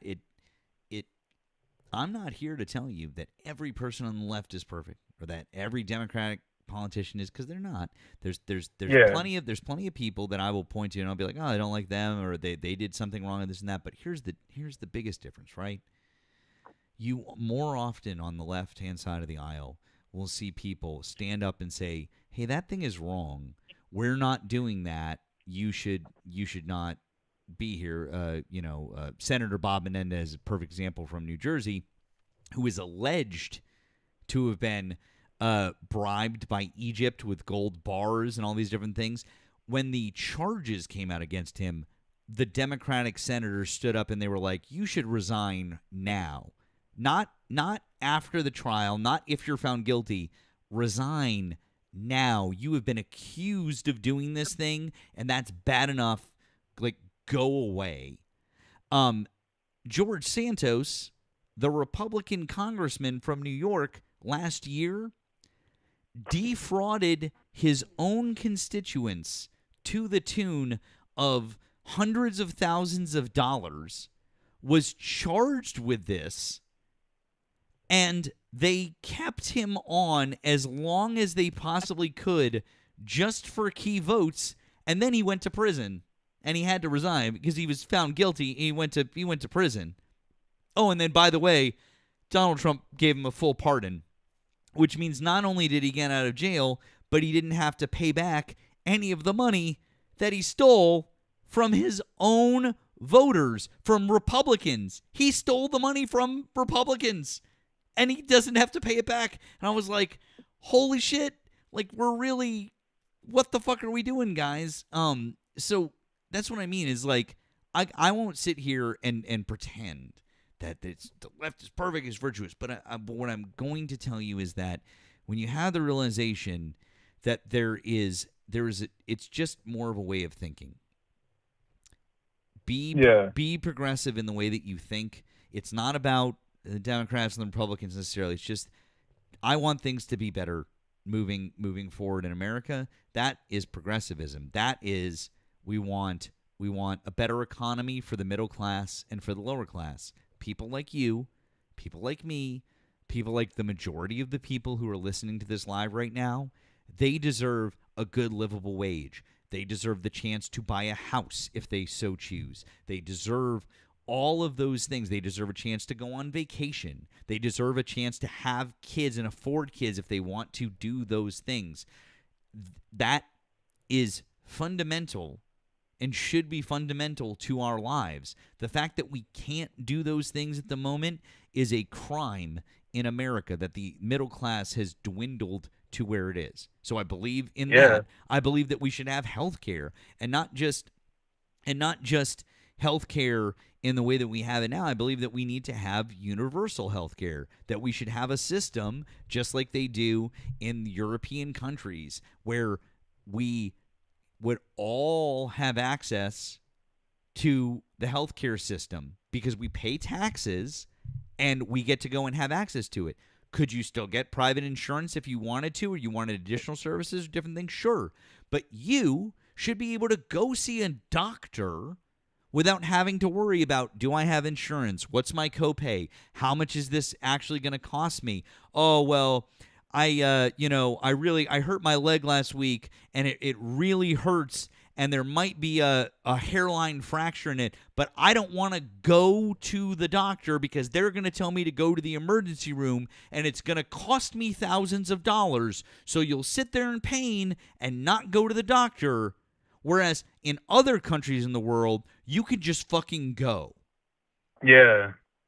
I want that for us. I want that for us here in America. And don't believe the lie that they tell you that those systems are worse. Because if you look at the Commonwealth Fund and you look at reporting and you start to research that, you'll find out that our healthcare system is ranked lower than almost all of those healthcare systems. So don't believe the lie that it's worse because we would have universal health care. Like, oh, it would be so much worse. So you don't want that. No, we do want that. We really do. Absolutely, we want that. You know, I've always been a supporter of that. So I'm kind of blessed and cursed at the same time. That my income is very, very low, and I have like full coverage Medicaid, and I'm blessed at that fact, and I've not really had to worry about medical insurance, and it makes me really feel sympathetic and bad for the people that don't, because it's something that like I personally have never had to worry about, and there's people that die because they don't want to go to the doctor, and I don't want that. I don't want to be around people that want that for people, and I don't know. I want something to change, and I guess this conversation is helping me realize what I need to do to make sure it does change. Friend, just real quick, what's your first name? Just your first name. What is my it? first name's Tom. Tom? Thomas. Okay, Thomas. I regret to inform you that you have far too much empathy to remain a Republican. You can't have feelings for other people. You can't care about other people this much and still be a Republican. That's your problem. I've heard other people say that too. It's you really, when you say things like you're covered, but you want to make sure that other people are covered too, that's not a Republican thing to say, because I talk to too many people who are like, well, I voted for Donald Trump because I invest in the stock market and the stock market's doing good, and so I don't give a fuck about everything else. I don't care that the big, beautiful bill that he signed last July is going to cut Medicaid and Medicare. Yeah. I don't care that it's going to cut rural health care access, which is a major problem, major problem for people living in places like Kentucky or West Virginia or Mississippi or Louisiana, et cetera, et cetera. They're going to see a massive amount of closures in rural hospitals and rural medical centers, and sometimes these are the only facilities within hours for people. That's fucking terrible. We shouldn't be doing that to our own citizens, but we are. And so, again, my friend, the fact that you would even say like, "Oh, I want to make I would feel bad and I want to make sure that other people have." Again, this is too much empathy. You have too much empathy to be a Republican. You can't do it. You have to. This is why I'm telling you, you're coming. You're shifting left here, like in real time. Okay, and we all want that. We want people to just have those basic human rights met. You should be able to have food and have clean water and have medical care. I think that in 2026, in one of the wealthiest countries in the entire world, we call ourselves the greatest country. How can we call ourselves that if we can't give our citizens those things on a basic baseline level? I would posit to you, we cannot call ourselves a great country if we don't provide those things for our citizens, because the preamble to our Constitution says that we have to provide for the common defense, promote the general welfare, and secure the blessings of liberty. We are not promoting the general welfare.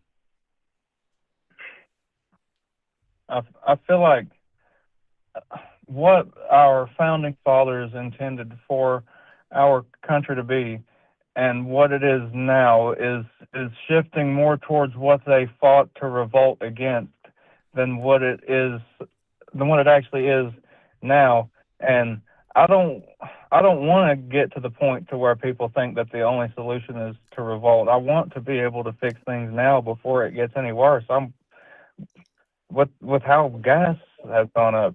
Oh, I'm worried. I'm actually going to start looking into the Democratic candidates, because before I never even really considered it, and now I'm concerned for everyone. Like, the country has always been supposed to be a melting pot. It's not supposed to be one specific group of people, regardless of who they are or what their wealth class is. It's supposed to be where everyone can come and make a life for themselves, and the American dream is for everybody. And now nobody can have it. It's unattainable. Like, you can work 2 jobs and still barely even have enough money to put food in your fridge, especially around here. I know people that work 2 jobs, work 7 days a week. There's a woman at my job. I'm not going to say where because I don't want to put nobody's personal shit out there, but Don't say there's where. a woman at right now, and she's like 60, working 7 days a week, and she can barely pay her car payment.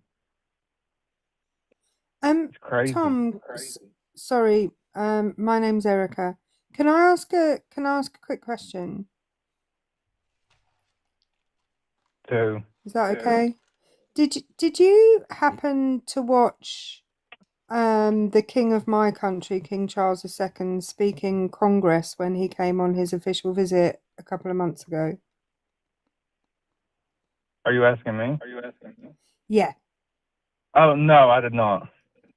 Well, I just wanted to let you know, he basically said the exact thing that you just said. He reminded Congress of why the founding fathers broke off from England in the first place. And he reminded Congress of what their ideals were, and basically pointed out to them that what is currently happening is the opposite of what the founders intended for the US. So you're exactly right. And and isn't it ironic that the king of the country that they broke off from is the one that came into Congress and reminded them of the reasons they did that in the first place? Oh, yeah. I'm going to have to look that up because, like I said before, I haven't fully kept up with political stuff as much as I should have, and now I want to go and look into these things. It was an excellent speech. I think it's maybe 10 minutes long. It's a really excellent speech if you have the opportunity to go watch it. When was it? I'm going to write it down in my notes so I can look it up on my own time. Oh, hi, Obi. Let me go look. I'll find you the date. Okay. Thank you.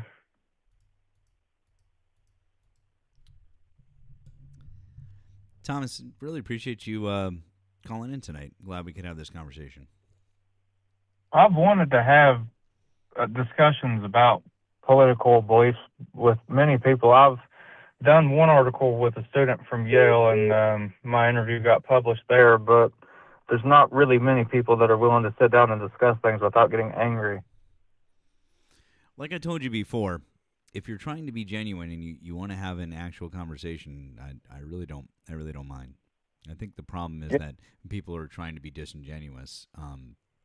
It becomes an issue. Yeah.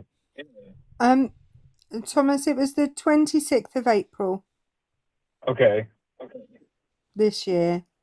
So there is a transcript of it online, but if you actually watch it and you watch the reactions of the senators and the representatives, I think that's where you get the best view of maybe how they feel about it. Yeah. I would rather watch it anyways. Just, I feel like you can't really tell the emotion and like, I don't know the word I'm looking for, but you can't really tell how he means things just through reading the transcript.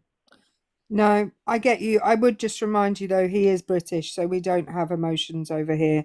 We try to avoid them if we possibly can. Surgically removed. Yeah, at birth. Yeah. I feel that too. I don't know exactly how it goes. Yeah, it's good stuff, friend. Listen, Thomas, I appreciate you calling. We've been on for almost an hour, and I'm actually probably going to be wrapping up my stream soon. So, what I would I'll like. comment in the chat. What's that? I said I'll comment in the chat after the call. What I'd like is, I hope. Well, number one, I hope you drop me a follow. But I would genuinely like it if we had a chat again. I'd love for you to check back in with me, and I'd love to know if you have additional questions after you start looking into some of this stuff or different things like that. And if you wanted to message me, I would be totally fine with it. So if there, I just, like I said, I have great respect for anyone who wants to learn more or who wants to take any further steps to find out more information. So, I think it's great. I think it's wonderful, and I really appreciate the fact that you were, willing to be receptive. And it sounds like you really want to, and I appreciate that a lot. Yeah, if your caller ID or whatever saves my number, you have my permission to call back. Like if there's ever a point in the stream where nobody's calling, you can call me and discuss things. I'm always down to have a conversation. Okay, friend. All right. Well, I appreciate it. I do have your number here. So we'll maybe I'll save it. So but I appreciate that. Like I said, I just wanted you to know that you've got an entire group of people here. I know you can't see the TikTok comments. I'm sure you can see the YouTube ones, but you can't see the TikTok comments. But people have been thrilled with this conversation. They've been very happy with you, and lots of very complimentary folks. So you have a lot of you have a lot of support over here. Just so you know. I'm glad to hear that. I kind of tried to avoid reading the comments because I didn't want to see what people say about me, man. Usually for the best. But I will tell you that at least over here on the TikTok side, we've got about 1,100 people, and they're all they're all very, very firmly in your corner, Thomas. Very firmly. Oh, that's awesome. Yeah. I do just want to offer a word of warning, Thomas. Matt has my number, and I get some terrible voice notes. So, just a word of warning. Okay, if you get a voice note correcting your pronunciation or complaining about the weights and measures that you use, that will be Matt. No one. Hey, and by the way, Thomas, want to? I believe that one of my other members actually wants to gift you a membership over there on the Okay. tube. So would you comment? Would you comment in the chat down there? Because one of my other friends would like to gift you that. So will you Oh yeah, please cool. please comment who you are to my I friend did. N.R. Milford? Thank you so much. But by the way, W's for our friend N.R. Milford for being super kind. For Thank you. doing that. That's so generous of you, friend. And you're already very generous to us as it is. So you continue building his political knowledge. I appreciate that. I'm glad you stick around and we can have some more chats, okay? Yeah. But listen, man, I'm really, like I said, I'm really glad that you called, and I hope that this was a productive conversation for you. Oh yeah, for sure. Thank you. Okay. Will you go get a good night's rest? I think we all got to be up in the morning, but we'll talk again, Yeah. okay? All right. Thank you. All right, take care, Thomas. Have a good night. You too. Bye. Bye.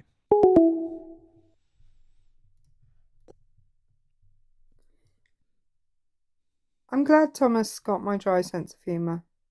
He figured it out. By the Yeah. way, real quick, welcome Joel to Maddie Mayhem. Welcome. Congratulations on becoming a member. And not only that, Joel also said congrats to England. Listen, it was what we, at the end of that first half, it was what we like to call in this country squeaky bum time. It was squeaky bum time at half time. And then they came. Actually, RJ messaged me. RJ messaged me because RJ was rage baiting everyone on his live yesterday in multiple ways, but one of the ways was he was saying the US are going to win the World Cup, which they probably won't, but I also don't think England will. So, like, this isn't me being, this is me being objective. But then he messaged me later and he said he put 20 on Harry Kane scoring the first goal. And now he's supporting England. Just, yeah, squeaky bum time. Oh my God. By the way, real quick, I need to say thank you to Brett for the dollar on the Green app. He said, Erika, facts over feelings, but comfy over facts, per our discussion earlier. So that was from Brett for you. I refer you again to my comments. I didn't want to reopen. decimals. I didn't want to reopen this discussion. No, I I'm had to sorry. read. I had to read it because I'm not has listening. been reopened. Not listening. I'm not listening. to you, not listening. Oh wait, that doesn't work when I have headphones on. Oop, never No, mind. it really doesn't. Really doesn't work. No. That was a bad choice. Who are the US playing next, Matt? Because I know you're paying a lot of attention to the World Cup. I definitely know who the U.S. are playing I right thought off you the would. top of my head, and I absolutely do not need to look that information up because I very much am interested in football. It's Australia tomorrow at 3:00. Do you mean today at 3? Hang on. What day? Tomorrow. What date? Give me a number. Hold on. The 18th or the 19th? It just says tomorrow.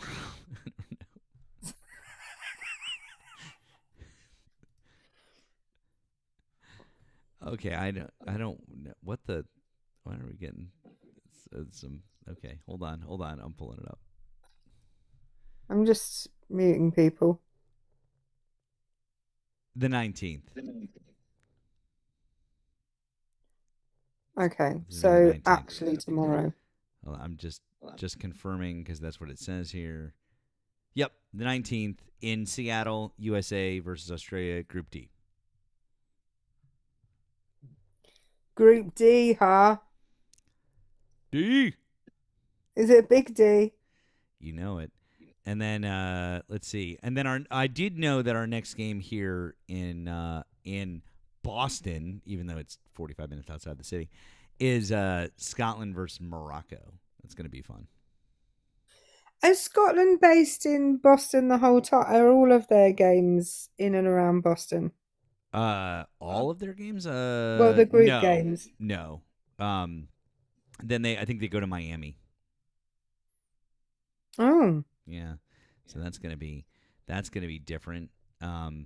And then we'll have some different people coming here. Of course, we've got Matt nearly went to an Iron Brew tasting with the Scottish supporters yesterday. I was like, I would go. This looks great. I would go, but I couldn't quite do it.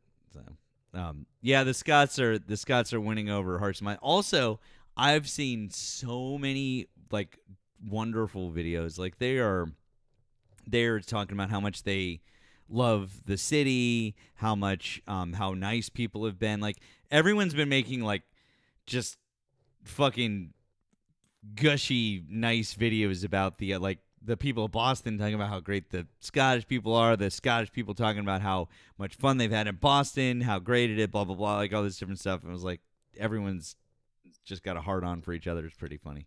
I heard they outdrank all the Irish people in Boston over St. Patrick's. Like that's there's one bar. Hold on. There was one bar that said that over the weekend that they went through more for the entire weekend, that they went through more than they did for St. Patrick's weekend, which I was like, that's fair. I could see that. Yeah. So could see that. There's a lot more people here. Just saying. They do. They drink a little bit. To be fair, I think any British person hates Bud Light. I don't think it's unique to Scots. Yeah, I mean, it's so true. They did any right-thinking person, in fact. But people have just been people have been loving. They've been loving having them here. They've been lots of fun. And then, like I said, the Scottish people have been talking about how much they like the city, how clean it is, how fun it is. They had a great time at the baseball game. They had a good time doing this, good time doing that, blah, blah, blah. I was like, it's nice. It's great. It makes me real happy. So I think we all needed a little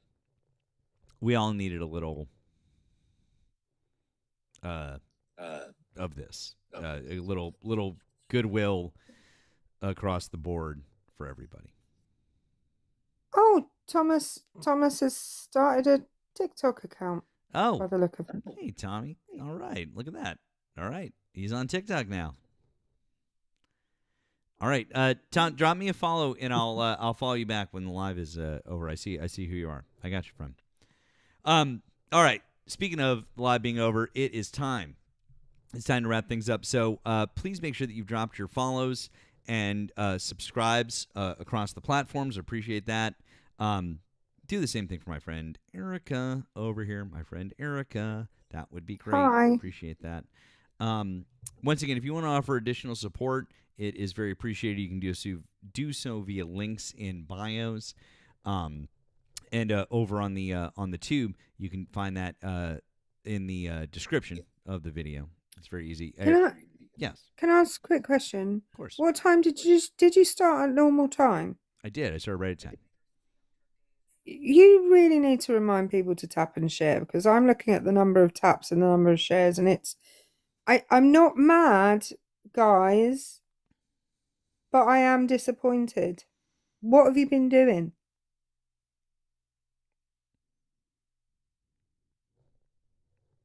She's not mad. She's just disappointed. No, nobody's answering what you've been doing. I'm very disappointed. She's very disappointed. Anyways, you guys don't look at me. Don't look at me. If TikTok isn't notifying you of when Matt's live, you can go to his account and click on the bell, and it will tell you when he's live. Yeah, do the same thing on YouTube also, please. And subscribe. Please subscribe. I really appreciate it. Even if you only watch over here, subscribe over there. Please, please, please do that. Do that for me. It would be great. Thank you. It really helps the algo. I really appreciate you guys. Guys, we're we're gonna go see Joey.